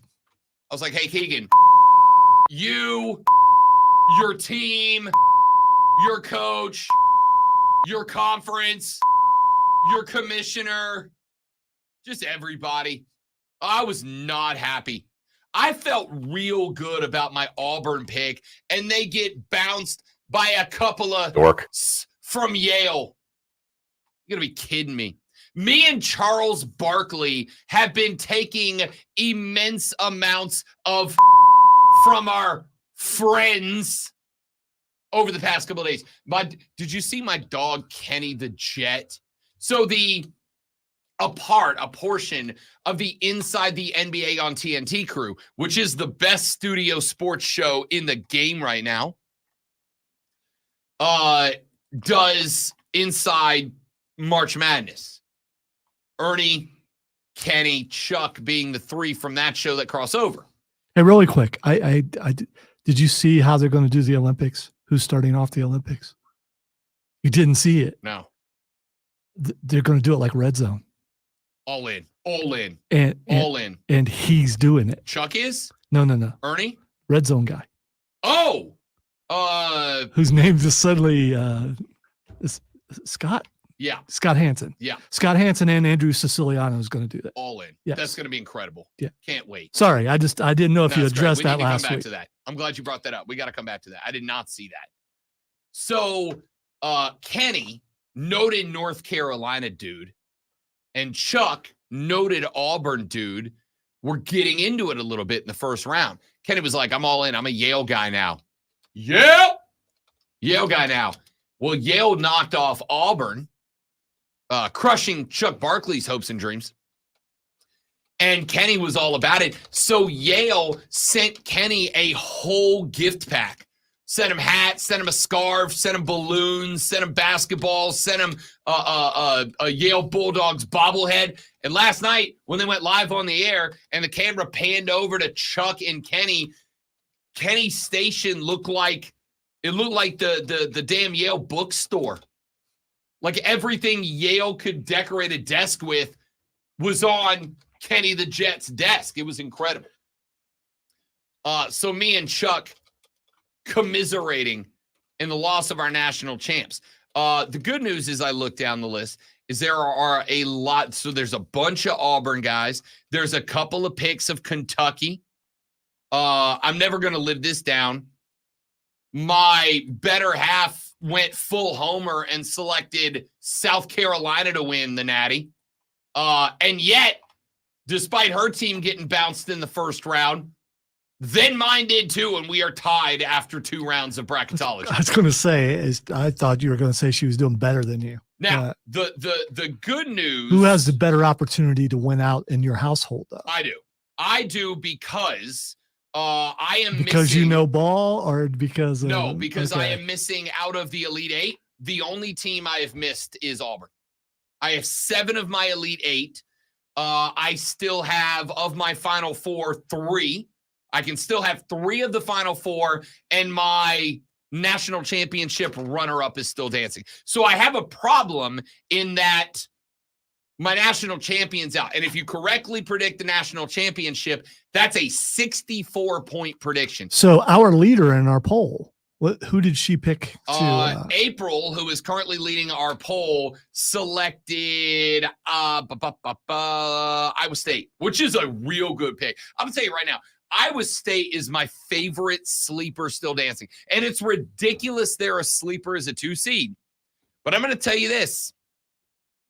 Everything that everyone has said about the Houston Cougars, you can say about the Iowa State Cyclones too. Suffocating defense, phenomenal guard play. They are just going to absolutely put a plastic bag over your head and hold it shut.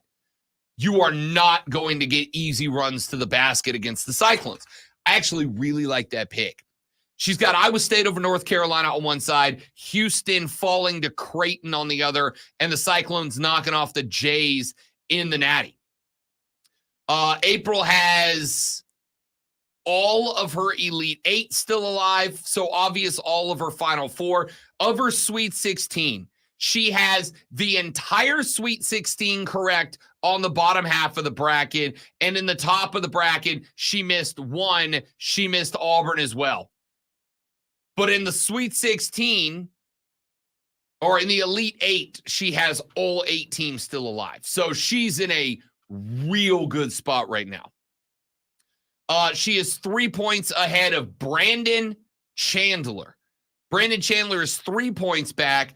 Brandon's Final 4 is still intact. Brandon's Elite 8 is still intact. So he's got a very good chance at getting into that spot as well. Let's see. Let's go back up to the top of board. Who's up there? Tournament Tiger is in third, 1 point behind Brandon Chandler. Tournament Tiger did, however, lose Auburn, who he had as the runner-up this year. So he can only get 32 points of championship slot, and he cannot, but he does have Tennessee winning the Natty, so he could still theoretically get the 24 if Dalton Connect has to go. And by the way, I might have to send some flowers to Rick Barnes because I busted up Rick Barnes. I was like, I don't trust this guy. Tennessee's going to get bounced at some point. I don't trust the Vols. I had Tennessee making it to the Elite 8, but falling to Purdue, which, by the way, I feel a lot better about Purdue after yesterday. Purdue yesterday just, dominated. That's a good basketball team. But, and I'll say right now, Dalton Connect v. Zach Edey is going to be a blast.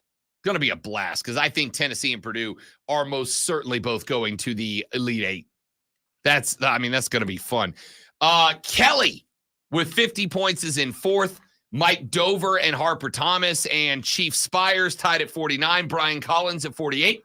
Alexander Mosley at 48. Same with Andrew Jacobs and John Spencer. Our boy James from the chat, James Gilstrap, 47, tied with John Bissonette. With Zach DeBreezy at 47. Mike, our boy Mike from the stream, 46. A bracket that someone labeled Robert Brown, but most certainly is not me, is currently checked into the next spot. That is at 15, tie 15. Andrew Bickford, Jeffrey Williams, both with 46 and 15th. Josh Rumsey, Ryan Rogers, tied at 45, 44 points for Jimmy Ahern. Scott McIlvain at 44. Same with Seven Ornelas. Jeremy Nix with 44. Brian Miller at 43. Randall Eller, Carter Vickers, Rich Harrison, Martin Hogg, all at 43. Brooke has 42. Nolan, Stephen Webb, Jeremy Kilby, Tracy Bevel, Joey B, Sean McElveen, Zach Boyd, and Ashley Shelley, Chris Stroif, Gordon Burnett, Joey Bruton, and Jim Geyer, all at 42. 41, Jason Kelly, James Owens, Skrilla, Mark Sprouse, Shannon Tucker, me, the fiance, Jared Herron has 41, and then everybody else is on page 2. If you're on page 2, you don't get your name read. I'm waiting. I'm waiting to see if the stream's about to blow up, if there's about to be a fight. if you look at the last two on there, and maybe one doesn't realize that the other, we're live on Facebook, YouTube, Twitch, and X, just in case you want to see what might happen next. What's the prize for whoever comes in dead last? You mean like Mr. or Mrs. Irrelevant? I don't know. Do we do a Mr. or Mrs. Irrelevant? Sure. I think it's really it shows skill to be last in this sort of thing. April, by the way. What'd she get if she wins? She gets to come on the show and host a segment with me. Whatever she wants. Any topic she wants. Wow, I'd love to do that. That'd be awesome. I mean, I'm pretty sure you did that the first segment of this show. Relatively sure. Go back and check out the podcast. April scored more points than everybody in the first round, the second round, and the third round. She was tied with one person in the third round for most points scored. She has beat everybody in every round so far. So yes, April, I will do a tournament rundown. Can I tell you, and I mean this from the depths of my soul, the fact that you texted this show knowing you are in the lead of the bracket to ask me to do a bracket leaderboard just so you could hear me tell America, the whole ass country, I'm talking to America here, that you are the tournament bracket challenge leader. I respect that more than I can tell you, April. I cannot tell you how much I love that you know you're in first. I know you're in first, but you texted this show to make me tell the listening audience that you were in first. If she hadn't texted, though, you wouldn't have did it. So no, I was going to do it. Were you? Okay. We're 2 rounds deep. Our next games aren't until Thursday. We got to break down the bracket. We only got 4 rounds left, 3 plus the natty. I don't think that she's doing it in a, hey, look at me sort of thing. She wanted to make sure that everyone got to hear where they were. I think she is, and I respect the ever-loving out of it. I respect, because that's exactly the move I make. Do you think for a second, if I was on top of this bracket leaderboard, that I wouldn't be referencing it like 4 times an hour? That'd be like, of course I would. It'd be like if you got a tweet back from a coach and you wanted to make sure that everyone saw it, that sort of thing. RG3 liked one of my tweets this weekend. Good for you. Yeah. He's a dude. He's a bro. All right, let's run to a break. Texter said, when are you going to talk about ACC and SEC performances in the tournament? I'm glad you asked, Texter. The answer is coming up after this break. Rob Lonzo and you on the Rob Brown Show. It's the Texter said, Rob, I'm in 8th. Is that better than 44th? I think it might be. I think you need to keep asking those questions. Text line 71307. It's the Rob Brown Show on the feed, jerk, on the Fan Upstate. That's such a good tweet. Well, that last one was harsh for some reason. Well, yeah, the volume is up. Had to be because of those. I wish I could control the volume inside of the software. You need to find a level in the cool edit where you try to make everything. Yeah. Level. That will help. All right, guys, I'm gonna step away for 45 seconds. I'll be right back.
There's a guy on the air who constantly says how much he knows ball. I do know ball. And you're doing better than the guy who knows ball. We have conclusively determined that you can make picks just as well as anybody else, right? Without knowing anything. Yeah, about we have. this, We have. Yeah.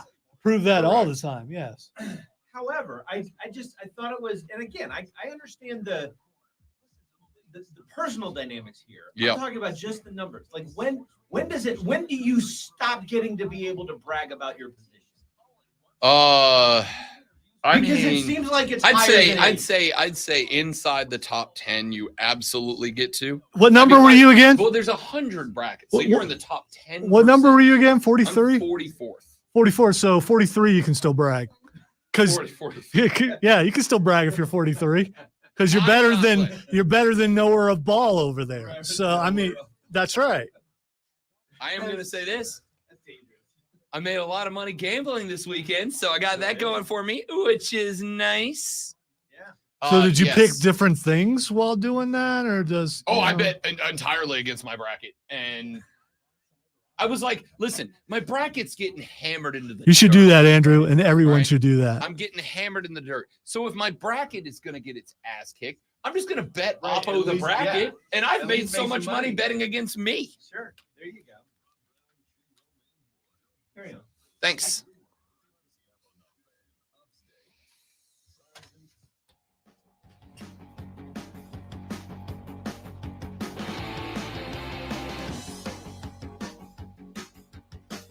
Post and Courier reporter John Blau is going to join us in the next segment to talk Clemson basketball, so make sure you stick around for that.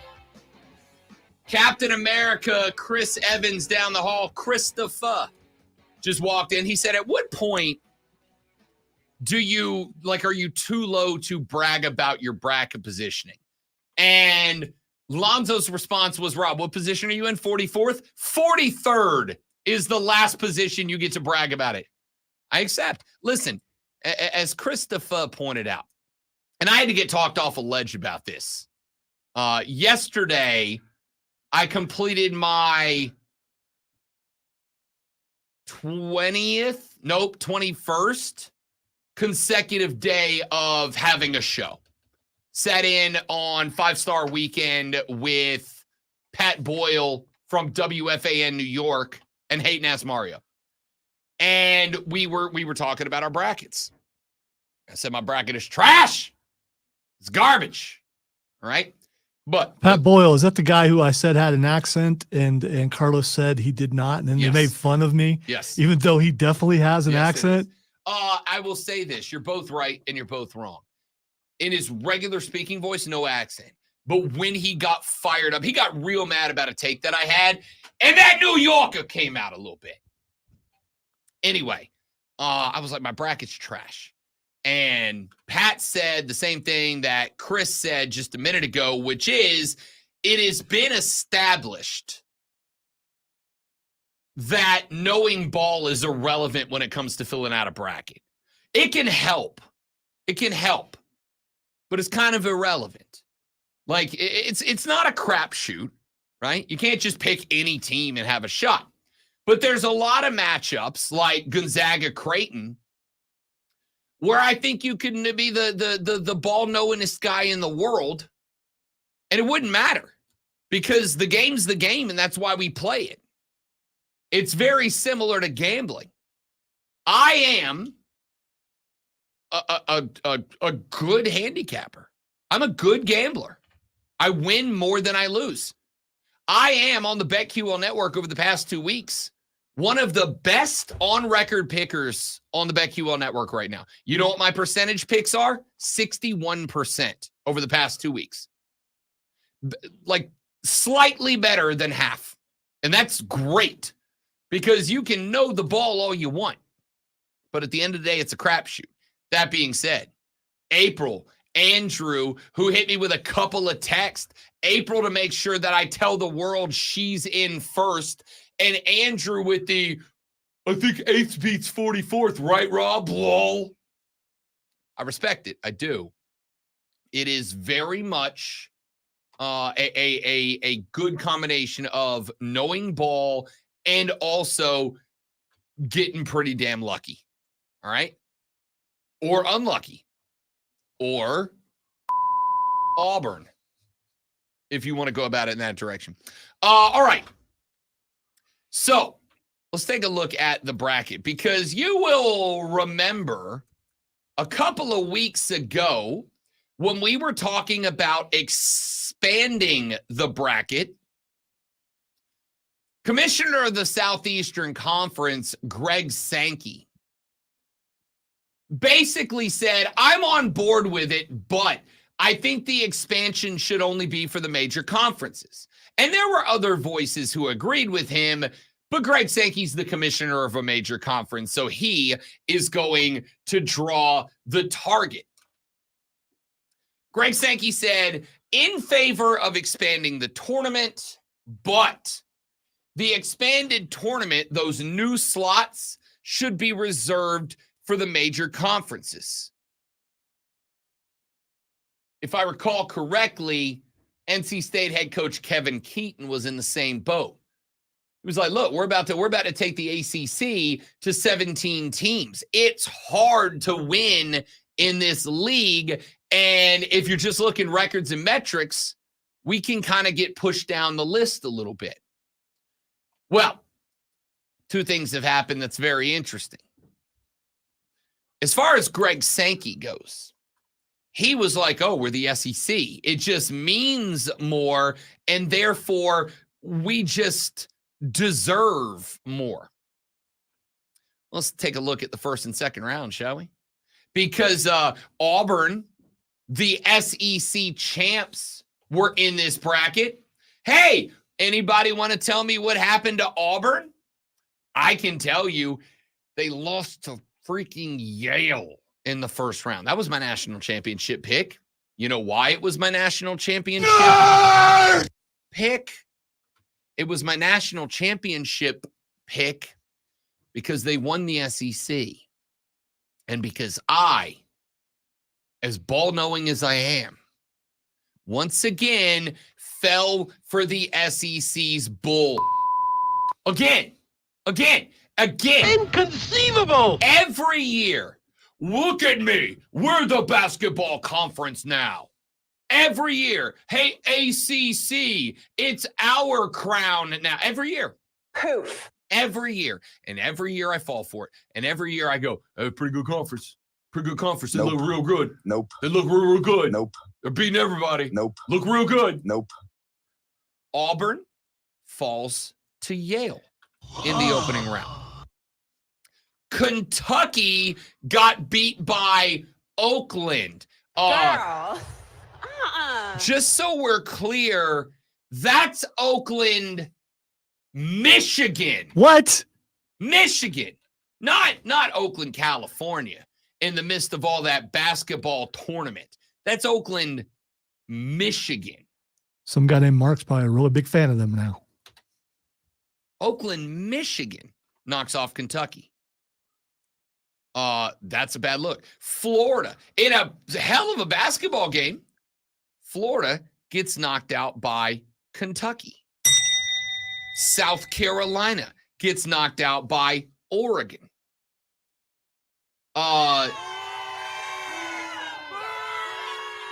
Then you had the teams that moved on to the second round. What? Now, Alabama does get by Grand Canyon and the College of Charleston. By the way, College of Charleston, without a doubt, best uniforms in this tournament. Best unis in the tourney. It's not a question. Alabama has played the College of Charleston, and they have played Grand Canyon University, a predatory online university. Where you also can get, a degree in a very short time. At, by the way, a proven inflated price because they lie to their students about the cost of the university. That's a whole nother Liberob topic. Point here is Alabama got a heck It's of a completely draw. phased out during everything you just said. Oh, by the way, there. Mississippi State got trounced by Tom Izzo in the opening round. Alabama hasn't. Listen, congrats to Alabama for moving on. Hell of a game against Grand Canyon University. Alabama opened as a 3.5-point underdog to the University of North Carolina, and I will have you all know that the moment that line came up, Rob Brown bet the farm on UNC minus 3.5. What do you think the halftime speech was for the Alabama Grand Canyon University game? I mean, can you imagine? You guys are getting. Why are you not beating an online school? Their school is a website, fellas. Yeah, I mean, they don't go to class; they log in. What are we doing, boys? They have more TV commercials than scholarship players. What are we doing? Do you think they had their lawyers checking to make sure that they're a legitimate team? Because don't you actually have to have a physical campus? Yeah, I thought we were all getting. What was that? What was the name of the fake high school a couple of years ago? It was in Remember that? Columbus. Yeah. Yeah, I don't remember the name. They had everybody full. They even got ESPN there. The team was bad too. Bishop Sycamore. There we go. We're all getting Bishop Sycamored by Grand Canyon U. All right, so the point here is we spent a lot of time hearing Gregory Sankey talk about how, the mid-majors don't deserve a crack. The mid-majors shouldn't go. James Madison got by Wisconsin, Oakland over Kentucky. Marquette got by. I mean, I don't know what you want. Creighton is in the round of 16. By the way, on the stream, Andrew says, to be fair, the kids at Grand Canyon probably go to school more than the Alabama kids. Now, if you look down the Sweet 16, it's pretty impressive. Duke, NC State, North Carolina, Clemson, 25% of the Sweet 16 are ACC schools. Wow, got one right away. The first three schools you mentioned are all in the same state? They are, as a matter of fact. They are. So North Carolina must be pretty good at basketball. Come on and raise up. They are pretty good at basketball. The ACC represents 25 of the ACC. The Carolinas represent all of it between North and South. Thank you, Clemson, for moving on. I appreciate that. Whereas the SEC has been trounced. Now, they do have two teams in, Tennessee and Alabama, but Tennessee got by St. Peter's and as I told you they would be, overrated Texas team who has scored 56 and 58 in back-to-back games in this tournament. It's okay because over the horizon, I mean, football is right around the corner. So the SEC will be okay. I fell for They're gonna be all right. Bull crap again. I fell for it again. It just means more, Rob, and you just don't get it. Ugh, unbelievable. Trey says you can study to do radio at GCU. Maybe I can finally get a degree. Please get a GCU degree in radio. Please do that. I could probably teach that class, Please but become a lope. I need you to be a lope. I'll check into that. I'm curious about that. Point here is Greg Sankey's full of crap. And don't get me wrong. You know how I feel about Greg Sankey? Exact same way I feel about Rob Manfred. Exact same way I feel about Roger Goodell. Their job is to go out there and not give a damn about anyone or anything except the teams that play underneath them, and when necessary, act as a human shield against criticism. That's their job. They get paid for that. It does not mean that I'm going to let them off the hook. Oh, well, this is really just, yeah, you're doing it. When you decide to sell yourself out like that, which is what you're doing, you know what it is? It's verbal prostitution. That's what it is. I am going to sell my body to defend my teams, my owners, my schools from the criticism of the rest of the country. Greg Sankey, Rob Manfred, Roger Goodell, verbal prostitutes. That's what they are. So I get it, but on the flip side, when you try to take down the mid-majors, when the mid-majors are what makes this tournament great, yeah, you're going to take some heat when your conference sputters out the gate in the tournament. All right, we got to take a break. When we come back here in just a minute, John Blau covers the Clemson Athletics for the Post and Courier. He will join us to talk a little bit about Brad and the Sweet 16 run of the Tigers. Then, after that, in the last hour of the show, the NFL rules meetings taking place down in Orlando, Florida. What might they do? Jerry Jones has some thoughts for you. We'll talk about that. We'll get some more tournament bracket breakdown and more as the Rob Brown Show rolls on. It is the Fan Upstate. All right, guys, we're going to step away for a minute while we get John Blau lined up. We will be right back.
Welcome back to Rob Brown Show on your radio. It is the Fan Upstate. Spectacular to have you all on a glorious Upstate Monday morning. Even more glorious, sir, if you happen to be a fan of the Clemson Tigers, your team on and in to the Sweet 16 with a 72-64 win over the Baylor Bears. Let's talk a little about it with a young man who reports on the Clemson Tiger Athletic Department for the Post and Courier. John Blau joins us on Mondays to talk Clemson sports. John, happy Monday, big fella. How we feeling? A little tired, but I'm hanging in there. I'm sorry we got you out of bed so early because I know you were up late last night, not just with the results of the game, but with Clemson guys telling the anti-Brad Brownell fans that they can, quote, kiss it, end quote. What a night for the Tigers. Yeah, that was Joe Girard after the game. Really blunt talk. Even coming into the tournament, PJ Hall was talking about how frustrating that is. Just obviously everybody questioning Brad Brownell, whether, he's going to be fired. And, obviously they go in there and they, win 2 games in the NCAA tournament. They're going on to the Sweet 16. Brad Brownell is now the only coach in the history of the program to go to 2 Sweet 16. So, it shows you kind of where this program has been. And obviously there have been some struggles and some inconsistencies, and it's frustrating for people. But Brad Brownell has brought them to, more Sweet 16s than any other coach. And so vindicating for him, vindicating for the players, again, who had some ups and downs during ACC play, to kind of show what they can be when they play at their best. And they've absolutely been at their best, other than the fact that PJ Hall has been in foul trouble for half of these games, but they still have managed to do it. It shows kind of their complete team, and that they can beat anybody when they play well. I want to circle back around to PJ Hall here in just a minute, but before I do, I kind of want to continue down that path for just a second, John. I appreciated that attitude from Girard and from Hall afterwards defending their coach. I appreciated the attitude.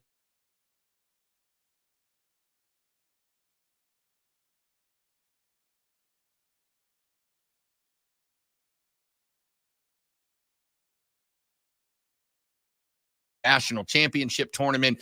When it gets conference time, a lot of Clemson fans have said, there's not that fire, there's not that intensity. This team doesn't really have that oomph that we want to see during a tournament. So to hear these guys being that blunt on the mic after a win tells me maybe they do, and they're just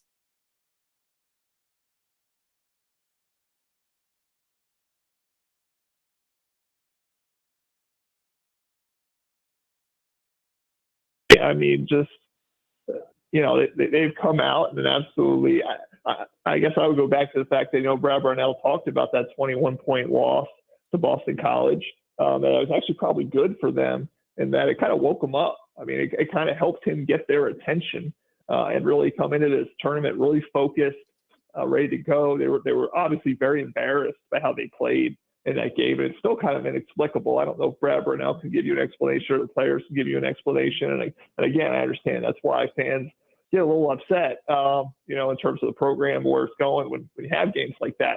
But Brownell was able to get their attention. He was able to motivate them, get them into this tournament, playing the way they're playing. And again, to win these 2 games without PJ Hall being able to play half of it, to have a guy like Chase Hunter, who was 0 for 10 in that ACC tournament game against Boston College, for him to be the star of these 2 games, 21 points, 20 points.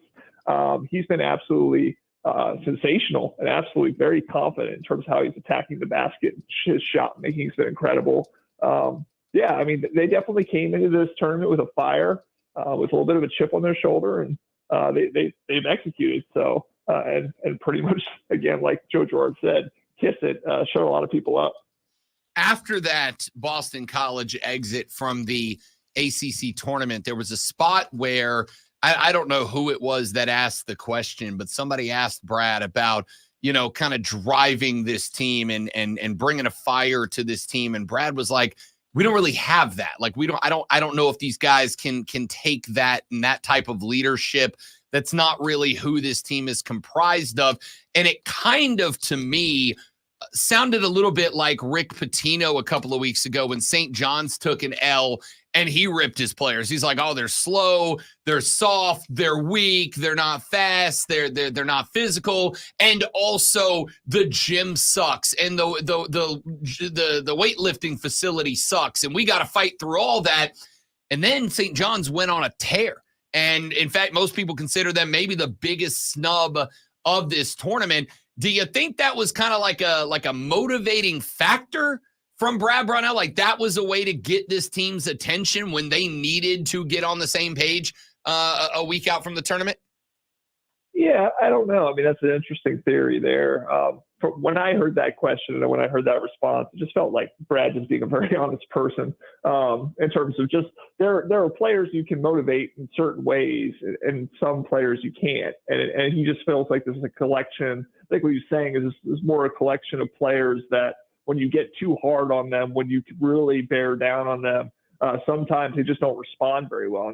And Brownell even said it after this last game that, he felt like he was too hard on PJ Hall during the game, and actually that may have affected his play. They didn't even play as well in the second half. He started pressing. And so I think that's more of what he was talking about, just in terms of mentally just reading his guys. And I mean, that's something a coach has to be able to do. I mean, kind of understand his players and kind of what motivates them and what buttons to push. And, this just happens to be a collection of players. It's a little bit more on that side. And whether there was some, more of a sneaky motive there where he kind of want to put that out there to, maybe light a fire under certain guys. I mean, that's entirely possible, not in his head. So I don't know if that's what his intention was, but to me, it felt a little less Pitino and more just Brad just being a very, very honest guy and just saying that, hey, I got to be careful how I coach with some of these guys because it can affect them mentally. And obviously he wants them to play at their best. And he's, for the most part, kind of found that balance. Obviously they're going to the Sweet 16. So it's done a pretty good job motivating. Talk to me a little bit about PJ Hall, because obviously he's a very important player to this basketball team, very talented player, but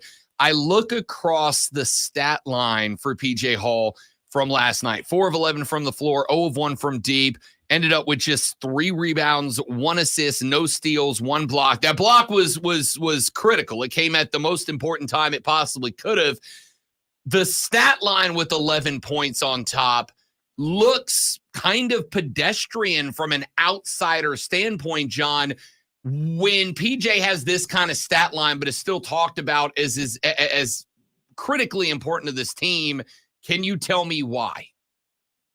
Yeah, I mean, again, going back to the minutes, I think he played in these 2 games 39 out of the possible 80 minutes. I mean, he's just been in so much foul trouble. He actually started off that Baylor game pretty well. I mean, making some shots. I just think, obviously, being in and out of the game, it's hard to find a rhythm. And then I think, obviously, when he came back into that game, like Brad Brownell kind of alluded to, he really wanted to affect it. Like, he really wanted to get going and kind of, again, kind of put up stats so it doesn't look pedestrian. At the end of the day, I think he missed a couple bunnies. I mean, there was some stuff that, just wasn't quite right. He just wasn't in the flow. So he's obviously important. I mean, you bring up that block shot, you bring up I bring up again the first half in terms of how he played and some of the shot making to help them get that lead, a 10-point lead. But he's got to obviously stay out of foul trouble. I mean, that's been an issue for him all year and throughout his career, honestly. He picks up some really ticky-tack fouls, just really, just doesn't really kind of, play a little cleaner at times that allows him to stay on the floor, and that kind of hurts you. But again, I'll go back to it. I mean, the fact that they were able to win these 2 games with PJ kind of being strapped with fouls and Ian Shefflin playing the way he did and Chase Hunter playing, and Joe Girard had a nice game last night too. I mean, that's a good sign for Clemson, because if they can win games without PJ, if they could possibly get PJ to not pick up some of these ticky-tack fouls and stay on the floor, they're an even stronger team. And obviously they'll need to be very strong to beat a team like Arizona. I think the deeper you get into this tournament, John, the more important that becomes, because at this point, I think for instance, if I'm Arizona, who the Tigers will square off with in the Sweet 16, my game plan early now is get the ball to whoever PJ Hall's on and go through his chest, right? Get into him, like make him foul you, try to get him into foul trouble. How does Clemson avoid creating a situation where PJ Hall is on an island, is getting into foul trouble early, and is only playing. I mean, you've got 4 starters, 29, 34, 39, 35 minutes played, PJ 19. How do you work around that and try to figure out a way where PJ Hall's not having to sit for half the game plus? Yeah, I mean, obviously we'd have to dig into the scout a little more, but it depends on what type of 3-point shooting team this is. I mean, if you can dig in a little and kind of help maybe double a little bit on posts, try to make sure they can't even get the ball into the post, try to do things like that to try to prevent some of that. Obviously, you got to stay in front of your man if you're a guard. I mean, you can't just there have been some times, obviously, where, Clemson's had trouble against dribble penetration. You don't want guards going in the lane and then PJ having to, interact with them overly much, because then you pick up fouls there. And again, it's a lot of it's just ticky-tack stuff. I mean, the last one that he fouled out on, like, he bumped shoulders with a guy. Like, he didn't need to run into the guy. It's just kind of, he could be a little kind of, reckless, kind of a little clumsy sometimes. And he kind of just slaps a guy or, bumps into him and ends up drawing a foul. So some of it's the team. So some of it's you game plan and try to, make sure PJ's not in those situations as much. And then some of it's just on PJ. He's just got to be a little more careful and not pick up some of these fouls that kind of put him on the bench. Last one, John Blau from the Post and Courier here on the Rob Brown Show and the Fan Upstate talking Clemson basketball. Last one for you, John. Got about 60 seconds here. Clemson moves past Arizona into the Elite Eight if blank. If Chase Hunter keeps playing the way he's playing. I mean, again, guard play wins it for you in March. For him to have 2 20-plus point games, especially coming off that ACC tournament game where he had 2, and for Joe Girard to have 13 points and really kind of help amplify that backcourt play. I think if that backcourt continues to score at the level it's been scoring, continues to be efficient, to continue to share the ball, and not force shots, I think this is a team, obviously, that can beat anyone, especially, again, with the defense they've been playing. So I will focus mainly on the guard play. And then, again, just on the other end, if you can hold teams below 40% shooting, I think you got a pretty good chance. John Blau covers the Clemson Tigers for the Post and Courier. You can find him on Twitter at John, JON_Blau, BLAU. Joins us every Monday at this time to talk Tiger sports. John, you're the best. Thank you, fella. Appreciate it. Thanks, Rob. You got it, my man. John Blau from the Post and Courier every Monday talks Clemson ball. We got to take a break. When we come back, we got like a billion things to fit into 60 minutes, and we'll try our best. Speaking of trying his best, Lonzo's been on vacation. Let's see if he remembers how to do this sports flash. I didn't remember how to do the other two. Why would I remember this one? The United States men's soccer team has played in 3 CONCACAF National League finals, and last night with a 2-0 win over rival Mexico, they collected their 3rd trophy, a scoreline of 2-0 with I'm required to say it that way, with a rocket of a goal by Tyler Adams and a creative wonder from Gio Reyna. Notched the win. A sweet result for the Clemson Tigers as they advanced to the Sweet 16 with a 72-64 win over the Baylor Bears last night. Chase Hunter led the Tigers with 20 points, including 3 of 5 from behind the arc, while Joe Girard had 13. The Tigers will face the Arizona Wildcats in the round of 16 on Thursday night at 7:09 p.m. promptly, maybe. I don't know. Another sturdy hour of the Rob Brown Show continues right here on the station, on the Fan, Upstate.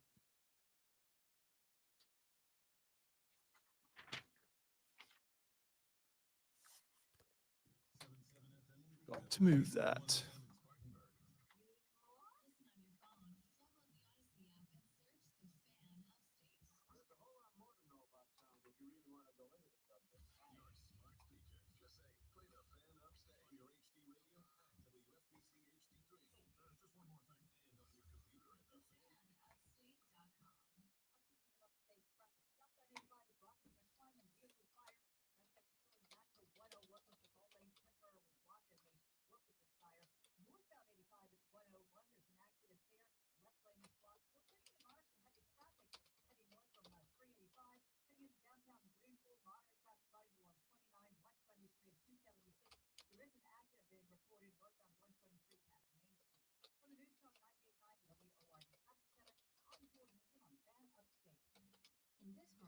find Fisher Investments is different than other money managers. Different how? Aren't we all just looking for the hottest stocks? Nope. We use diversified strategies to position our clients' portfolios for their long-term goals. You don't just provide cookie-cutter portfolios, No, we tailor our clients' portfolios to their goals and needs. but you still sell investments that generate high commissions, right? No, we don't sell commission-based products. We're a fiduciary, the highest standard of care for a financial advisor. It means we're obligated to act in our clients' best interests. So who wouldn't make more money? Only when your clients make more money? Yep, we have one transparent management fee structure, so we do better when our clients do better. Sounds like you really look out for your clients. We do, because our priority is helping them achieve a comfortable retirement. That might be why most of our clients come from other money managers. Visit FisherInvestments.com to find out why investors like you switch to us. Fisher Investments, clearly different money management. Yes, Andrew, I will be there both days. We usually get there early on. I mean, right before it starts, and we'll be there the first couple hours because it takes that long to walk around and really look at everything. And then should be there for day 2, showing up somewhere like an hour before the costume contest, because that was really good last year. And it's also WrestleMania weekend too. So on top of that, And Masters weekend. it's going to be a very busy weekend. But yeah, we'll be there. Rob might even be there. I doubt it. No, he might. He might. Saturday when the baseball show's over, I'm going to run up there for an hour and a half. I'm going to go specifically because last year there was a guy selling dice bags, right? It was a mystery bag of D&D dice that you bought for like $7. You had no idea what was in the bag. It was a black velvet bag, and I got my favorite set of dice I own out of it. So I'm going back just to visit that guy. So what if you don't get that this time? It's worth it. Oh, for sure. Because you can open the bag as soon as you buy it. Oh, So okay. I was like, I'm just going to keep opening bags until I get one I like. And I opened it and I was like, nope, one. I'm good. Only metal dice that I own. It was like, we put metal dice in like 1 out of 100 bags. Good for you. I was pretty stoked. Totally stoked, bro. Going to be interested to see who has the bigger line, William Shatner or Jim Lee. Shatner. See, Won't be close. Jim Lee is that big as far as artists go. Sure. And It's we'll William see. Shatner. Yeah, I know. That's why It's James T. I Kirk. think it's a legitimate question. I'll be shocked.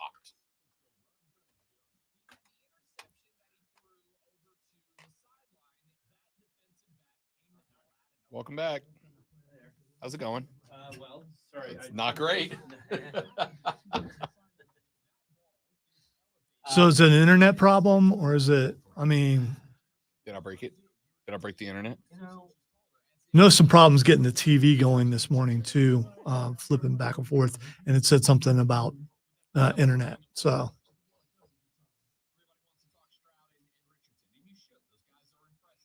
Okay. Keep in mind your own stream. Yeah, Chris was going to say that F word. No. No, he's going to admit that it's his fault and he's trying to figure out how to fix it. Okay. All right. It certainly isn't my fault. Wow. Because your face is turning awful red right now. It is. Well, I hadn't thought that it might be the internet until you mentioned that.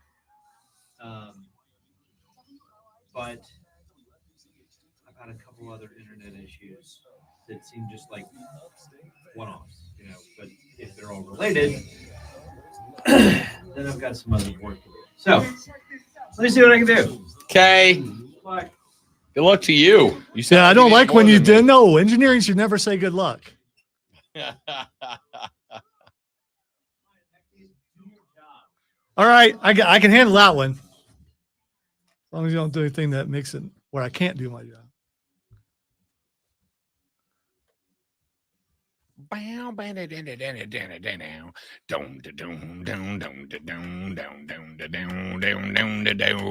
Welcome back, ladies and gentlemen. The final hour of the Rob Brown Show is underway. This is the Fan Upstate. I am Rob Brown, the great one, Lonzo, back in the saddle again on the ones and twos. I sound just like Steven Tyler. Just like I could be. You would AI look voice like of him Steven now Tyler. if someone hadn't made you cut your hair. You know, the things you do for love. The things you do for love. That, by the way, not Steven Tyler. No, it's not. What a day. I couldn't we've tell got. you who did it either, but I know the song. So. It's the Archies. No, it's not. Yeah, I have no idea. It's not. It is. Now I have to know. I can't go on with my life without knowing. 10cc. Right. That's what I was saying. There's no way I could. British brand 10cc released in 1976. I think they had a couple hits. Couldn't tell you.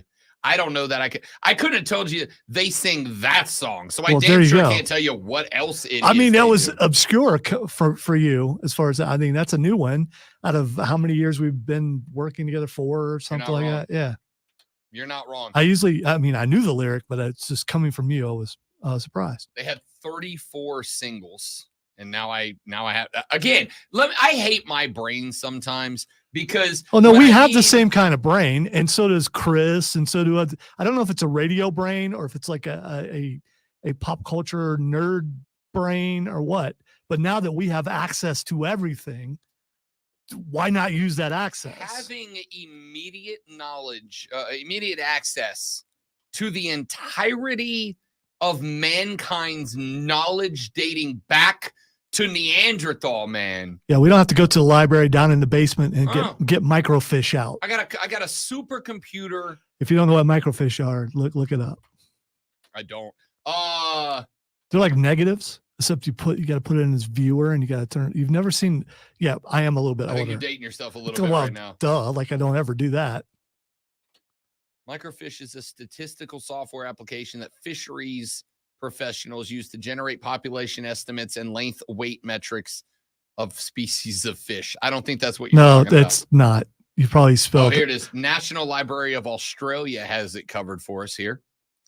If you've heard a librarian say microfiche, you may be forgiven for thinking they were talking about tiny aquatic creatures. Wow, who would think that? Yeah, you just read the definition of tiny aquatic. Anyway. However, the fish they are referring to is actually microfiche. It's Fiche.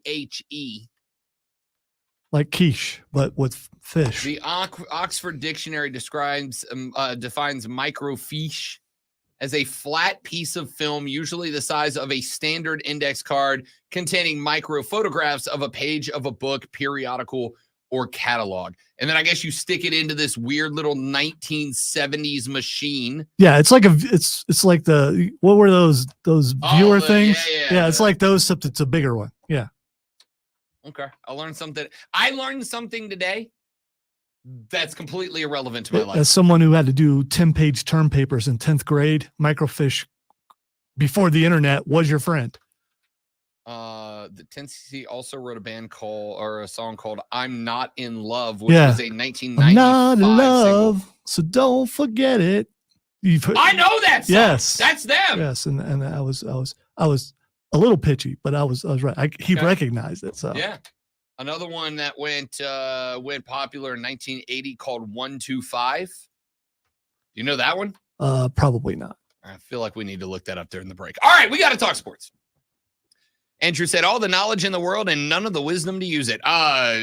Quite the opposite. Andrew, unfortunately, you know how there's that old joke about like, hey, if I die, clean my browser history for me. Like, don't look at it. Just go wipe my browser history. That's a recent joke. So no, I don't. Okay. It's the old bond between new age bros of if I kick it unexpectedly, I need you to go clear my browser history immediately. Bro, right? My underwear are dirty. I'm dying. Please clean my browser for history. me. If you clean mine, all you're doing is wiping the thousands of Wikipedia. My fiance hates it because anytime that somebody presents me with a little nugget of information that I don't know, my day stops. Nothing else matters. I'm reading the Wikipedia article. And this is my favorite part, is once I've read it, whatever one of the blue links grabbed my attention the most, I'm clicking on that. I'm learning that too. I want you to know, and this is not even a joke. I learned so the history of the Revolutionary War in South Carolina, which is critically important. I would play the music now, which would actually apply. But that one texter, but that texter ruined it. Forget you, texter. So the Revolutionary War history of South Carolina, immensely important to that war as a whole. Specifically, 3 battles in entirety. Camden, Waxhaws, which was North Carolina, but the Carolinas. Camden, Waxhaws, Kings Mountain, and Cowpens are arguably, outside of Yorktown, maybe 4 of the most important battles of the war. Camden, in which the overwhelming majority of remaining forces in the South were destroyed by the British. Waxhaws, which was where the Waxhaws Massacre took place under Banastre Tarleton. And, of course, that kind of inspired the revolutionaries in the South and in South Carolina to get it together and start pulling their lives together. You don't know me, texter. Then you add Kings Mountain, which is where the Over the Mountain men from backwoods Tennessee came, and they found a British detachment of loyalists that was protecting the left flank of General Cornwallis's army as he was moving to Charlotte. And had he made it to Charlotte and was able to take control of Charlotte, we probably lose the war. But a group of Over the Mountain men came over, and along with some of the patriots from backwoods from upstate South Carolina, they met the loyalists at Kings Mountain and ran them off the battlefield, killed their commander, dispersed their forces. Now Cornwallis's left flank was exposed, so he had to retreat back into South Carolina, allowing us to maintain a little bubble around Charlotte. And then finally Cowpens, where Daniel Morgan pulled off the only triple envelopment of the entire Revolutionary War and destroyed the forces under Banastre Tarleton, forcing Cornwallis to lose faith in him and once again forcing the Brits further back towards the Midlands of South Carolina, establishing a little bit more Patriot control in our area, driving Cornwallis basically over to the coast and then up to Yorktown. At that point, Washington brought his forces down from New York, New Jersey. They were able to trap Cornwallis in Yorktown. He surrendered, which didn't end the war. There was more after that, but it was basically the waving of the white flag for the Brits at that point. So massively important was the history of the Revolutionary War in South Carolina. And I learned it via Wikipedia because they didn't teach this in school. In school, you hear Revolutionary War, and what do you think of? Concord and Lexington, the Battle of Brooklyn. You think about the Northern Boston, Philadelphia. So when you got the job here, you immediately went to, the history of warfare in South Carolina. I'll tell you exactly how it happened. This is completely irrelevant, and I should get in trouble for this segment. I should be in trouble for this, but I've been set off, okay? When I got here and I got into the apartment, you know me, Zoe, I like to just go places. I think you're safe. If anyone's in trouble for a segment. Fair. That's fair. You have covered me up today. One of the first things I like to do whenever I go to a new place, I just drive. I just go. I don't have any direction. I don't have a map. I just get in the car and I just start driving. And I passed a sign on Wade Hampton Boulevard dedicated to Robert Sevier. Robert Sevier was one of the commanders of the Over the Mountain men who came over and helped win the Battle of Kings Mountain. Again, hugely, hugely important battle in the history of the Revolutionary War. And so I'm like, sign. And I'm a sign guy. I read every sign. You show me a historical sign, I'm stopping my day to read it. So I went and I looked up Robert Sevier and I learned about the Over the Mountain men in Kings Mountain. So then I read about Kings Mountain. Well, Kings Mountain led to a reading of the Battle of Cowpens. And I'm like, what is this? And then, of course, ACC Media Days last year, I got the chance to stop at Kings Mountain.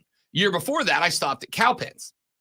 And I am absolutely that whole ass dork that's going to sit there and have like an entire conversation with the park rangers about the park and about the battlefield. So when I was at Cowpens a couple of years ago and asked about it, he goes, look, here's the deal. They don't teach this part of the Revolutionary War. It's arguably more important than what happened in the North earlier in the war. This is where it got finished. And I said, why not? He said, well, there's a reason for that, which is during the Civil War, when the South seceded and established the Confederacy, once the Civil War was ended and the Confederacy was crushed and those states returned back to the Union, most of the publishers of educational material, textbooks, most of the publishers were in Philadelphia, in Boston, in the Northeast. And so basically, the people that were in charge of the educational material did everything they could to discredit the South's contributions to the country because, hey, screw you guys, you left. You left the party. You don't get to come back and just be cool, members in good standing. And so all of the history of the South to that point, including the history of the Revolutionary War, basically just got omitted, right? It was all Washington and the generals and the commanders in the North, not Daniel Morgan and the generals and commanders in the South. So they just kind of left it out. And then it just continued because most bookmakers, they just make the last book with minor updates. And so when I read all that, I'm like, obviously now I'm all in. And I went down the Wikipedia rabbit hole, and now I feel like I'm a damn South Carolinian Revolutionary War expert, courtesy of Wikipedia. Texter said, Zoe, what is wrong with you? You're playing the Georgia Bulldog fight song. Sheesh. There he is. There he is. All right. Texas said, Rob, I love South Carolina history. We get hated on as a state a lot, but we have been pivotal as a state throughout the history of this country. Fun fact, the movie The Patriot was based on Francis Marion and Thomas Sumter, both guys from South Carolina and pivotal in the Revolution. That's from Jacob and Spartanburg. Oh, I am well aware of the Swamp Fox Francis Marion and the Fighting Gamecock Thomas Sumter, who, of course, is the reason South Carolina sports that nickname, because I have now been to not one but two different places where they were known to have camped. The last battle in the Patriot movie was an amalgamation of a number of battles that took place around South Carolina. It was a mix predominantly of Cowpens, Guilford Courthouse, which is next on my list of places to go, Guilford Courthouse, and Camden. So it was the setup of Camden, it was the reaction of Cowpens, and it was the final victory of Guilford Courthouse, which was a Pyrrhic victory for the Americans. The Brits actually won at Guilford Courthouse, but they took so many losses that they had to basically, even though they won that battle, give the ground back and begin the retreat. And that's what led to them heading to Yorktown, which was the move that got us. Listen, the South Carolina was a huge part of the Revolutionary War, and this is good stuff. America. Tracy said, U.S. history with Mr. Brown. Didn't have that on the 2024 bingo card. You absolutely should have. Again, I'm a big-time dork. It just is what it is. Dork. If Rob were the teacher for that segment, he would have visual aids, including microfiche. I was going to say, including costumes. Oh, yeah. He'd be wearing something. Luke texted the show, said, unfortunately, one of my ancestors, Ambrose Mills, was one of the loyalists that was hanged at the Battle of Kings Mountain. Well, Luke, I think you're a good American, and that's all that matters, all right? You're not responsible for what your ancestors did. Don't worry about it. April said, I bet y'all know I'm Not in Love by 10cc. Well, I do now. Yeah, I sang it. You're welcome. Texture said the South lost the Civil War. LOL. Yeah, they did. I read that in a book, I believe. Read that in a book. Seen a lot of movies about it too, actually. All right, go ahead and start saying "We will rise again." No, don't do that. That's usually what follows. Don't say that. No, I was talking about texters. Yeah, and no, stuff. I know. Don't. Texter said, "Wigs." All right. Well, I haven't gotten the text yet, but yes, boss, I will meet you in your office after the segment. I will see you in your office. I deserve it. No, you won't. Yeah, it's true. Lonzo's got to go first. All right. I mean, it's too late. Yeah, that's a good call. Thanks for that. All right, we're gonna slam like 3 stories into the next segment. All right, we got to get some basketball. We got to get some NASCAR in here. Circuit of the Americas was real good this weekend. Second favorite race of the year behind Bristol. We got to talk about that. Killer Mike has a plan to make MLB better, and I really like it. The Panthers made a move. Sean McDermott said something dumb. Oh, we're going to have some fun in the next segment of the Rob Brown Show in the Fan Upstate. You said something else dumb? So, I say a lot of them. No. You said Sean McDermott said something. Yeah. Okay. He said, even though we haven't made it to a Super Bowl, we're not failures. It's like, no. Y'all are failures. That sounds. You're a failure. That sounds just like a Buffalo Bills fan. That's exactly what it sounds like. We did great last year, really. All right, guys, 30 seconds. Be right back.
Yeah, I would have went if I were here, but I wasn't here, and I wasn't going to come all the way in just for that. I know how that sounds, and also you made conspiracy people. Well, he took a vacation just because of, yeah, we've known for at least a month that this was happening. By the way, because you find that you got to know that stuff. I take the vacation at the same time every year. I mean, I do. He does. He avoids the first round of college basketball. That's exactly the reason why I'm doing it. He hates fun. It actually started out, me taking that was because of Ravens softball team would go to Aiken for a softball tournament. And it was that week every year. And then I started doing it every year and then doing yard work. And it's like, you know, after she graduated, I might as well continue to do that. It's one of 2 vacation times that I take exactly the same time every year, that and Christmas. Well, and Thanksgiving. All right, 3. Vacation was good. Video games, movies, yard work, hammock time. Coming up on tomorrow's show, Rob's 1.5 year late review of Top Gun Maverick, which you finally watched this weekend. Did you watch Roadhouse? No, I'm watching that. We're doing movie night.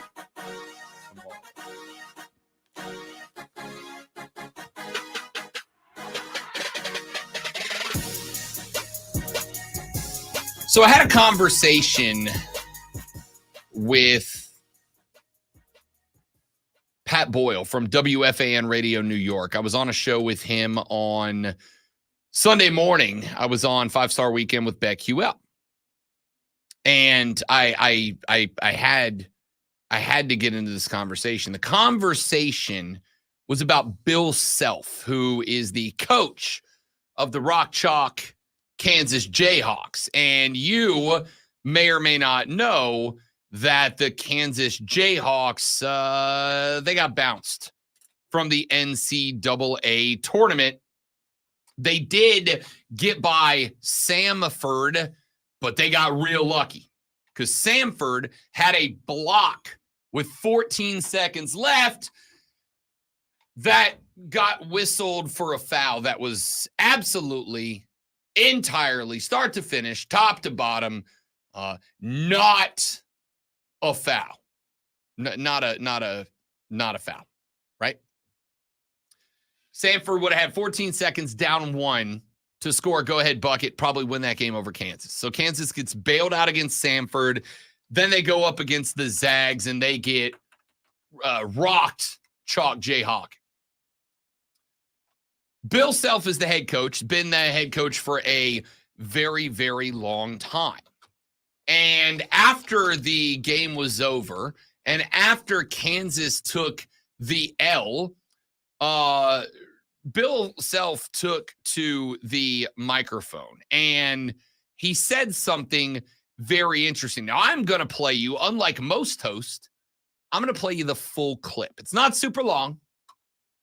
I'm going to play you the full clip, and then I'm going to tell you what went down. Is it something you already feel like I got to start thinking about next season, or you got to absorb this for a little while? Well, I think for the last month, I've been thinking about next season, to be honest. Not in the moments during the game, but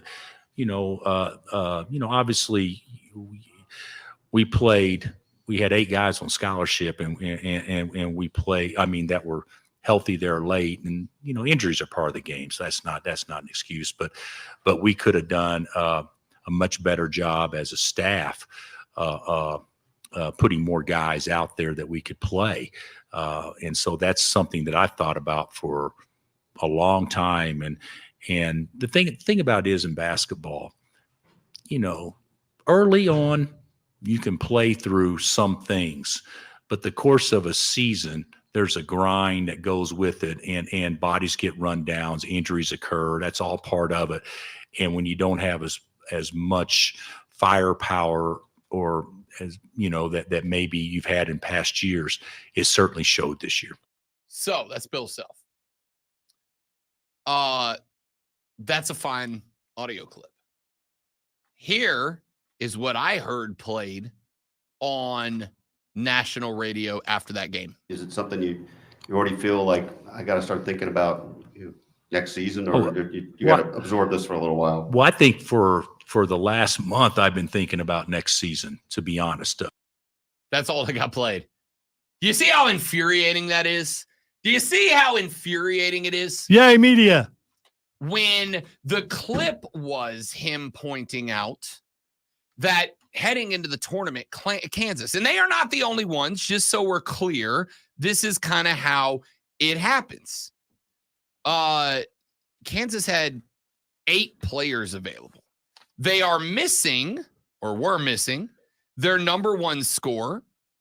They are missing their second big man. Their first big man has been dealing with injuries all year and just got healthy, which means he is dealing with ring rust coming into this thing. There was, and Pat Boyle, who I very much enjoyed working with off WFAN in New York, was ripping Bill Self. And I was like, bro, I think you got to take it easy on my guy. He's like, no, you can't in good faith go out and tell people that a month ago you were thinking about next year. And I said, nah, I think you can. And here's why I think you can. I think you can because it's true. And I don't think it's bad for it to be true. I think you can because you realize sometimes coming into the tournament, we're going to give it the best we got. But if your number 1 scorer is in the hospital, your number 3 scorer is in the hospital, Your number 2-5 is in the hospital. Your number 1-5 just got out of the hospital. You've got 8 players available. You can go out there and give it your good gosh darndest. But at the end of the day, I'm not going to say it's impossible to win, but it's real unlikely. And I used the term on BetQL's 5-star weekend, Lonzo. I actually mentioned you, the czar of idealism. I said it is only in the mind of an idealist where somebody could look at a team missing 2 of their top 3 players. One of their top 3 players literally just got out of the hospital.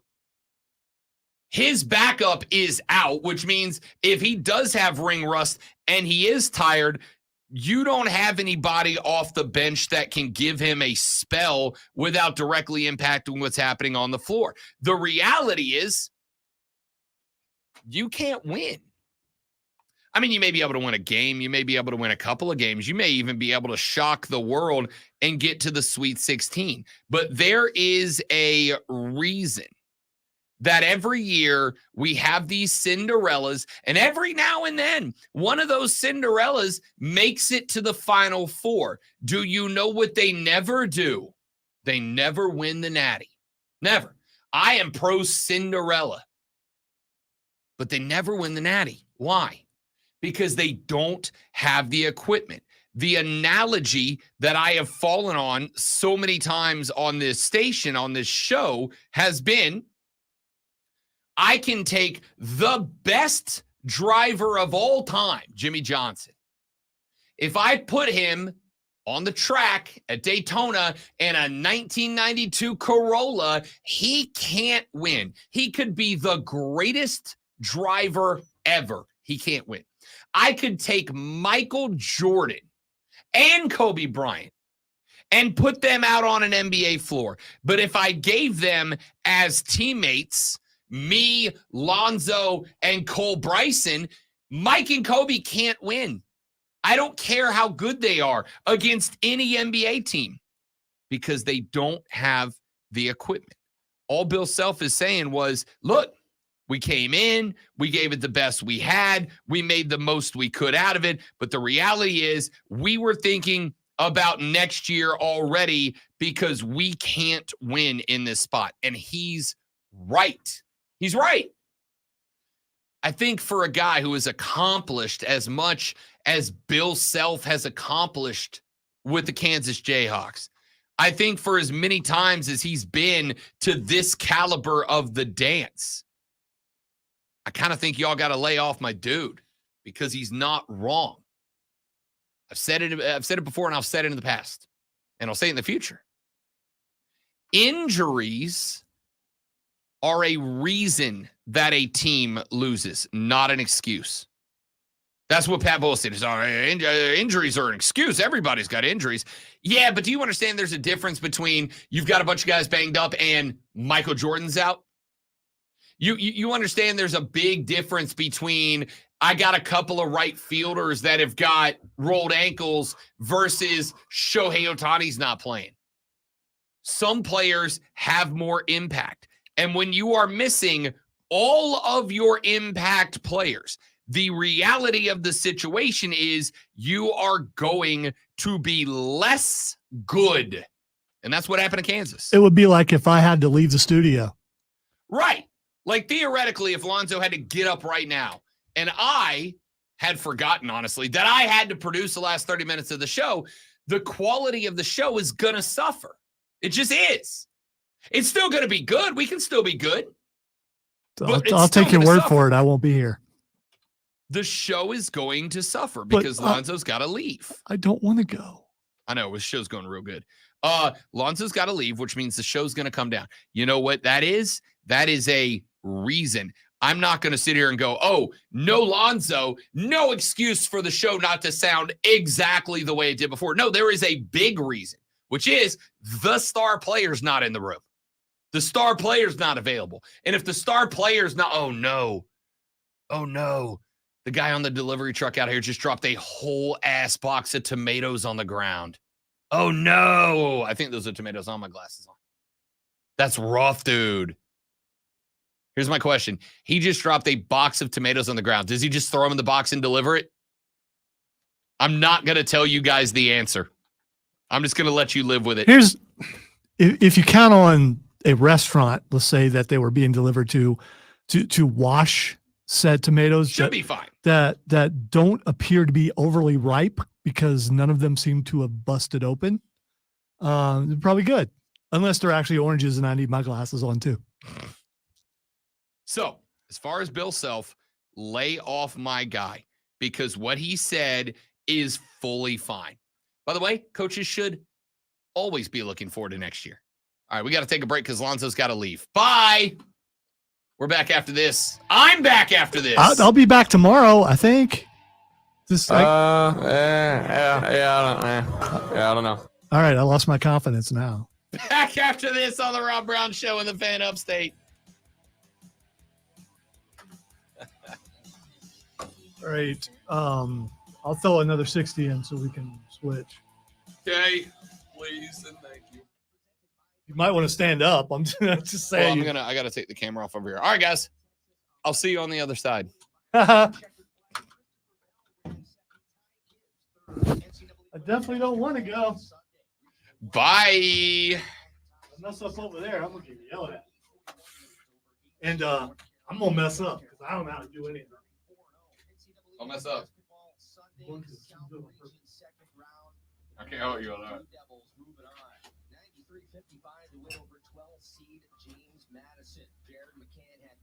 Hey, look, I'm over here now.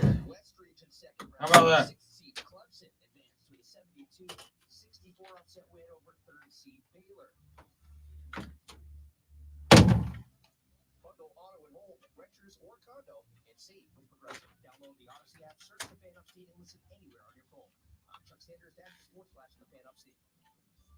Rob Brown Show, who's this?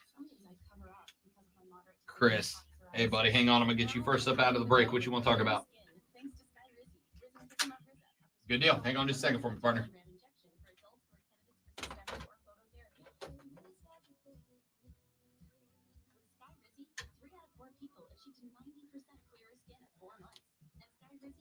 All right.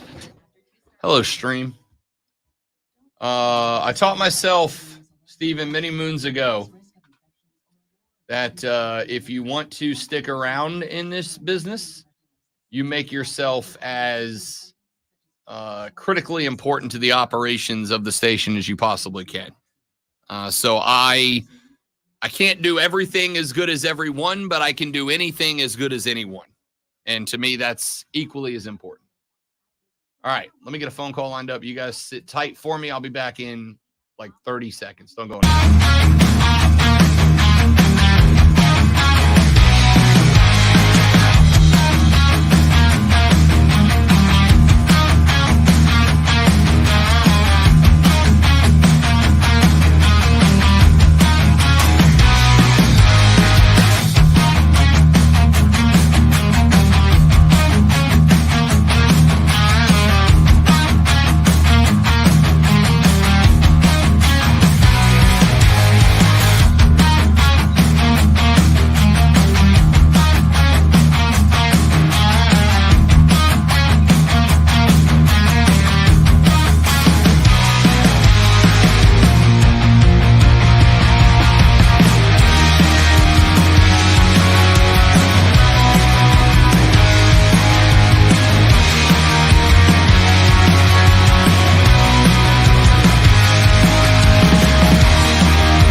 All right, we're back.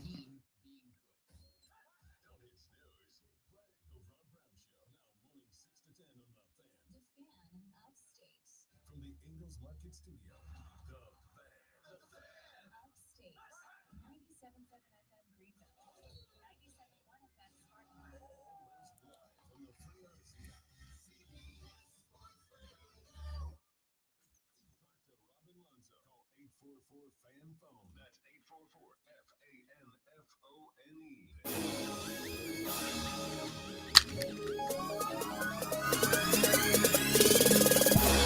Rob Brown Show carries on. Welcome back, ladies and gentlemen. It is the Fan Upstate. The great Alonzo had to step away for other duties and or responsibilities. So I'll be carrying you for the last segment of the show. I think this the last segment? I think it's the last segment, right? It's the last segment? Yeah, it's the last segment. Let me get my guy Chris in here, has called up to talk a little bit about this Bill Self story. If you missed it, we played the audio for you after Kansas took the L this past week against Gonzaga. Bill Self went to a microphone and he said, look, I'm going to be honest with you. I've been thinking about next season for the last month or so. My take, you can't beat up on Bill Self for this. Of course he has. His team got demolished. They had a mash unit of players, their best players on it.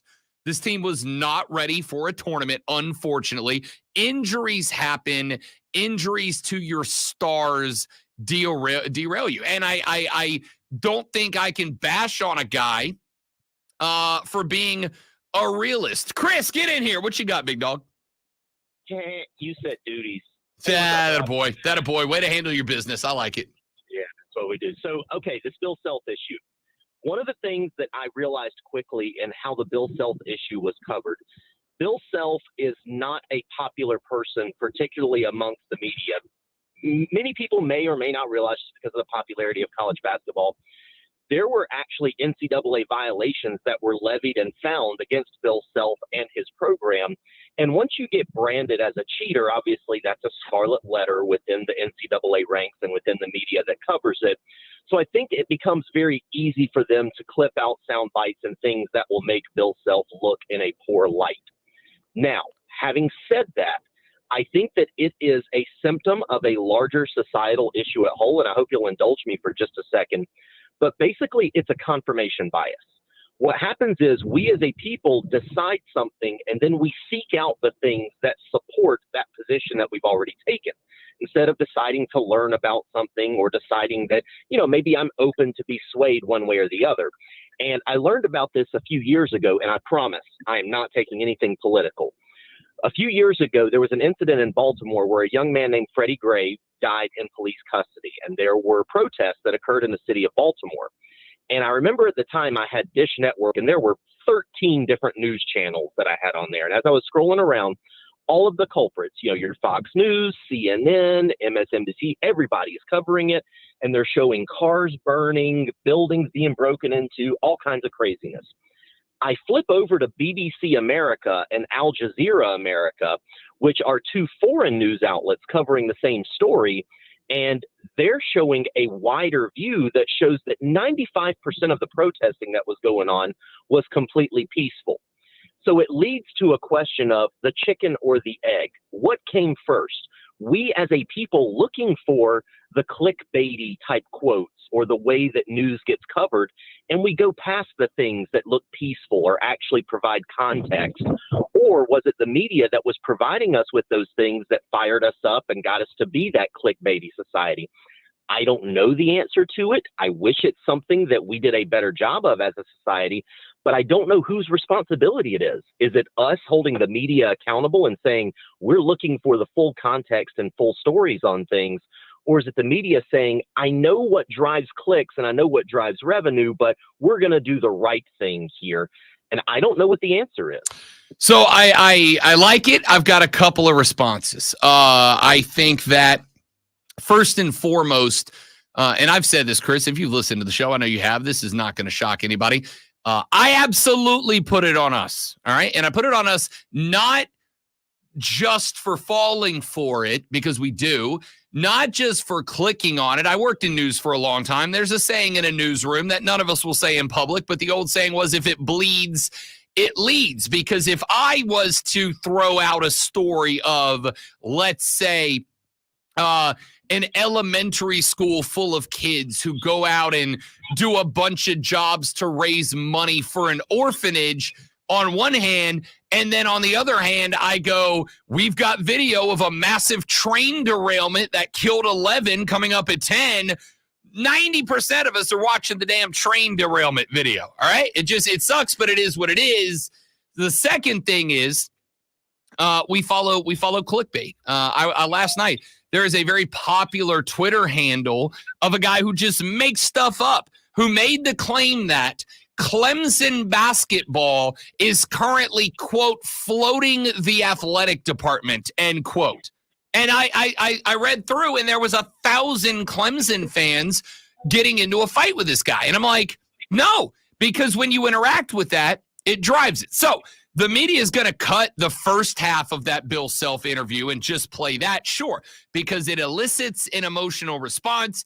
And all of us in the social media age, we have thoughts, we have reaction. And damn it, you're going to listen to my thoughts and reaction. We don't have what the last few generations did of, I have a thought and I'm going to keep it to myself. We don't do that anymore, right? I'm the worst. I get paid to come in here and rant about stuff. So I do think that is all part of it. But I think there's another part of the conversation to it, Chris, which is for some reason we put these projections of our ideals and our ethics and our morals, we project them onto other people. This is how I think is the best way to live or think or act, and therefore everyone else should do the same. I think most human conflict comes from people not being willing to or able to accept that not everybody needs to do it like I do it, right? Like it's okay for other people to do their own thing, to live their own way, to act the way that they want to act. And so we find ourselves in these situations where Bill said, well, if I'm a fan, if I'm coach, I'm never going to say we're thinking about next year. We're going to do this. We're going to fight as hard as we can every single game. And it's like, yeah, he did all that, but just because he didn't say it the way you wanted him to say it, you're going to throw rocks at the guy when, if you really take 3 minutes to think about it, what he said makes perfect sense. Kansas couldn't compete in this tournament. None of us thought they could compete in this tournament. I went and checked the brackets. Chris, in our 100-plus bracket group, do you know how many people picked Kansas as a national champion? 0. None. Not one. Because even if you just pay attention from the outside, you knew Kansas wasn't a national champion this year, just like Oakland. And so I look at that, and I'm like, why is it that we want to tie this guy down? We want to beat this guy up for making a comment that we all know is true. I think that too, Rob, with that exact mode that you're going through, is it's also an ability where people think that human beings can't walk and chew gum at the same time. So basically what I mean is that, no, you have to be so singularly focused on winning a championship right now that you have to be so myopic and so much tunnel vision that nothing else can cross your mind. Well, that's just not true in any aspect of life, in any facet of life, with any human being that has ever walked the earth. They may tell you that they had a singular focus, but I promise, circumstances will dictate and shape the way that you view things. There was nothing wrong with what Bill Self said, especially when you're taking it in the full context of everything that's going on. But the way that people are ripping this, it's because of this mindset of, well, the only way to be great and the only way to win championships is you have to be singularly focused and you've got to be so lasered in on what that is.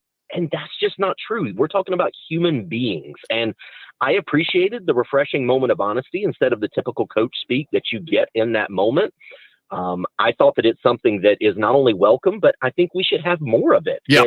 Yeah, I agree. Chris, great call, bud. Thank you very much. I appreciate you checking in. I agree. I hate coach speak. I've made that perfectly clear. I've never hidden that. I hate coach speak. I think coach speak's dumb. I can't stand it. I understand why it exists. Doesn't mean I like it. But for me, it's not just, and again, I agree with Chris. I do appreciate the honesty. But the myopic viewpoint of I need you dialed in, laser focused on this tournament. All that matters is winning a championship. I agree with Chris that's not true either. And in fact, I would argue you can't do that. A team like Kansas with their basketball team is not Kansas because they come into the tournament laser focused on winning a natty, and that's just all they. No. A team like Kansas, a guy like Bill Self understands that. While I do need to be dialed in and focused on winning this tournament, I also need to be focused on the future. Bill Self's got to be wondering 3 months ago what guys he's going to offer scholarships to. He's got to be worried 2 weeks ago what lineup he's going to throw together in the conference tournament, in the playoff tournament. He's got to be wondering, when's the next booster meeting? How do I make sure that my boosters are still putting in their donations in the NIL era? How do I make sure that the Rock Chalk Jayhawk Foundation, or whatever the hell it's called, is putting enough in the bag for us to get our NIL deals done? How do I make sure that X and Y and Z and A and B and C, not just that we win the Natty? I will make it, again, about me for just a minute. I have a singular focus in this career, for sure. I would like to, one day, be Jim Rome. Okay, that's just it, and I've never held back from that. I would love to emanate a nationally syndicated radio broadcast from right here in this chair, from right here in not this chair, I'm in Lonzo's chair, but from right over there in that chair, from the chair I'm normally in. I'd love to emanate a national broadcast and be a Jim Rome and have that and make that money for sure. But I also recognize that there's a million other little variables that impact that and impact my life and my happiness. My fiance and I have this metaphor that we use in our relationship, right? Which is every day you wake up and you've got a big bottle of water. And every day in front of you, there's a bunch of jars that represent different aspects of your work. There's work, and there's family, and there's hobbies, and there's recreation, and there's relationship, and there's whatever. You got all these jars in front of you. And all these jars can hold as much water as you want to put in there. Your desire to fill all those jars up with water might be there, but you only have so much in the tank. You only have so much water. And so she and I have these conversations where we'll say, I think you're putting too much water in the hobby jar right now. I think you're putting too much water in the work jar right now, right? I have worked 21 consecutive days where I've had at least 4 hours of broadcasting. Right? This is going into my third week. My first day off in literally a month is this upcoming Sunday, if I'm off. And we had this conversation yesterday because it was Sunday. That's family day for us. And I said, I gotta get up. I gotta get up at 8 a.m. I gotta be on the stream at 9 a.m. and I'm working till noon, then about a 30-minute post-game production. And she's like, I think you're pouring too much water in your work. And it's not that you're putting too much water in the work. It's that when you put all your water in the work, you can't pour it into family. You can't pour it into pets. You can't pour it into hobbies, into relationships, into recreation. And if you dial into that, you're going to get yourself in trouble. And she said, I need you to pour some water into the us pitcher. And I said, I completely understand. You're right. You're right. Absolutely. So the point here is, Bill Self can't pour all his water into the natty jug, because if he does, he doesn't have any left over for recruiting jug, for booster jug, for NIL jug, for scouting jug, for recruitment jug. He's got to put it. Now, he might put more into the tournament jug right now than he would be on any other point of the year, right? He's not going to pour as much into the tournament jug for the conference tournament. But he's going to pour a bunch into the natty jug right now because that's the focus. But it doesn't mean he can just only focus on that. And if that is your expectation of a coach, you're going to be disappointed. And if a coach does that, yeah, you might win a natty. But you know what's going to suffer? You for the next 2 or 3 or 4 years. That's why every now and then you might have a team pop up and make some noise. But that's why blue bloods are blue bloods.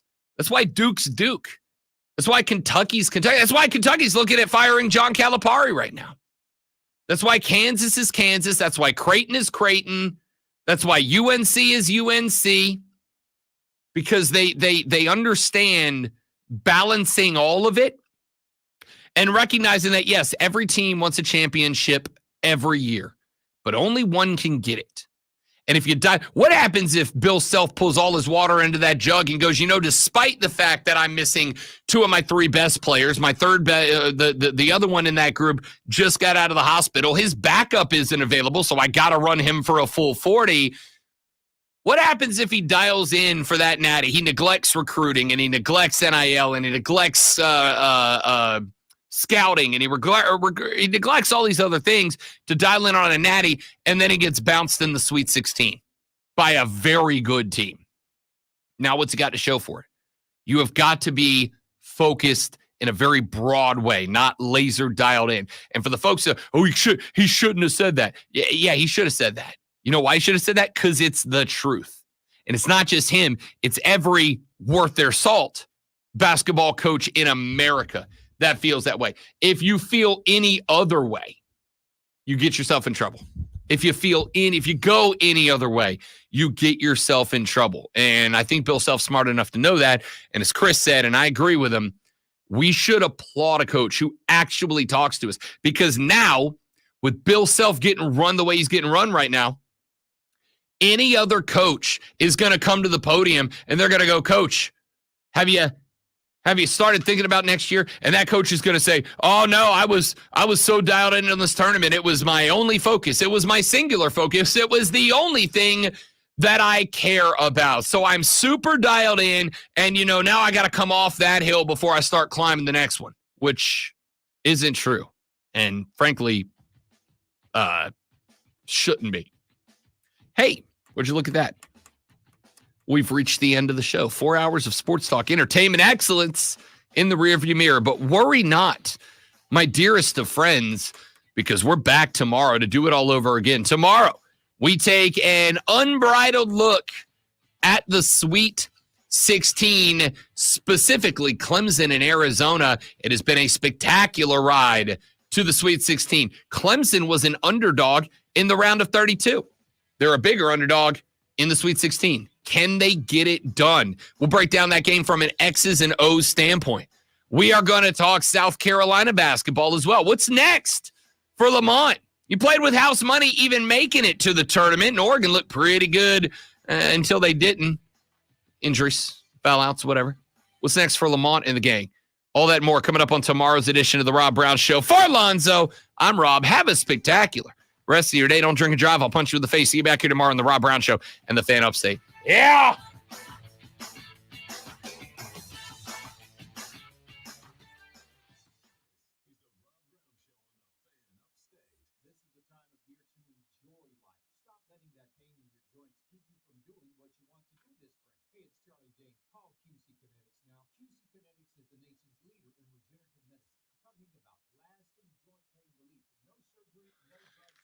All right, guys, I have got to split because I have to go do all the stuff that Lonzo does ordinarily.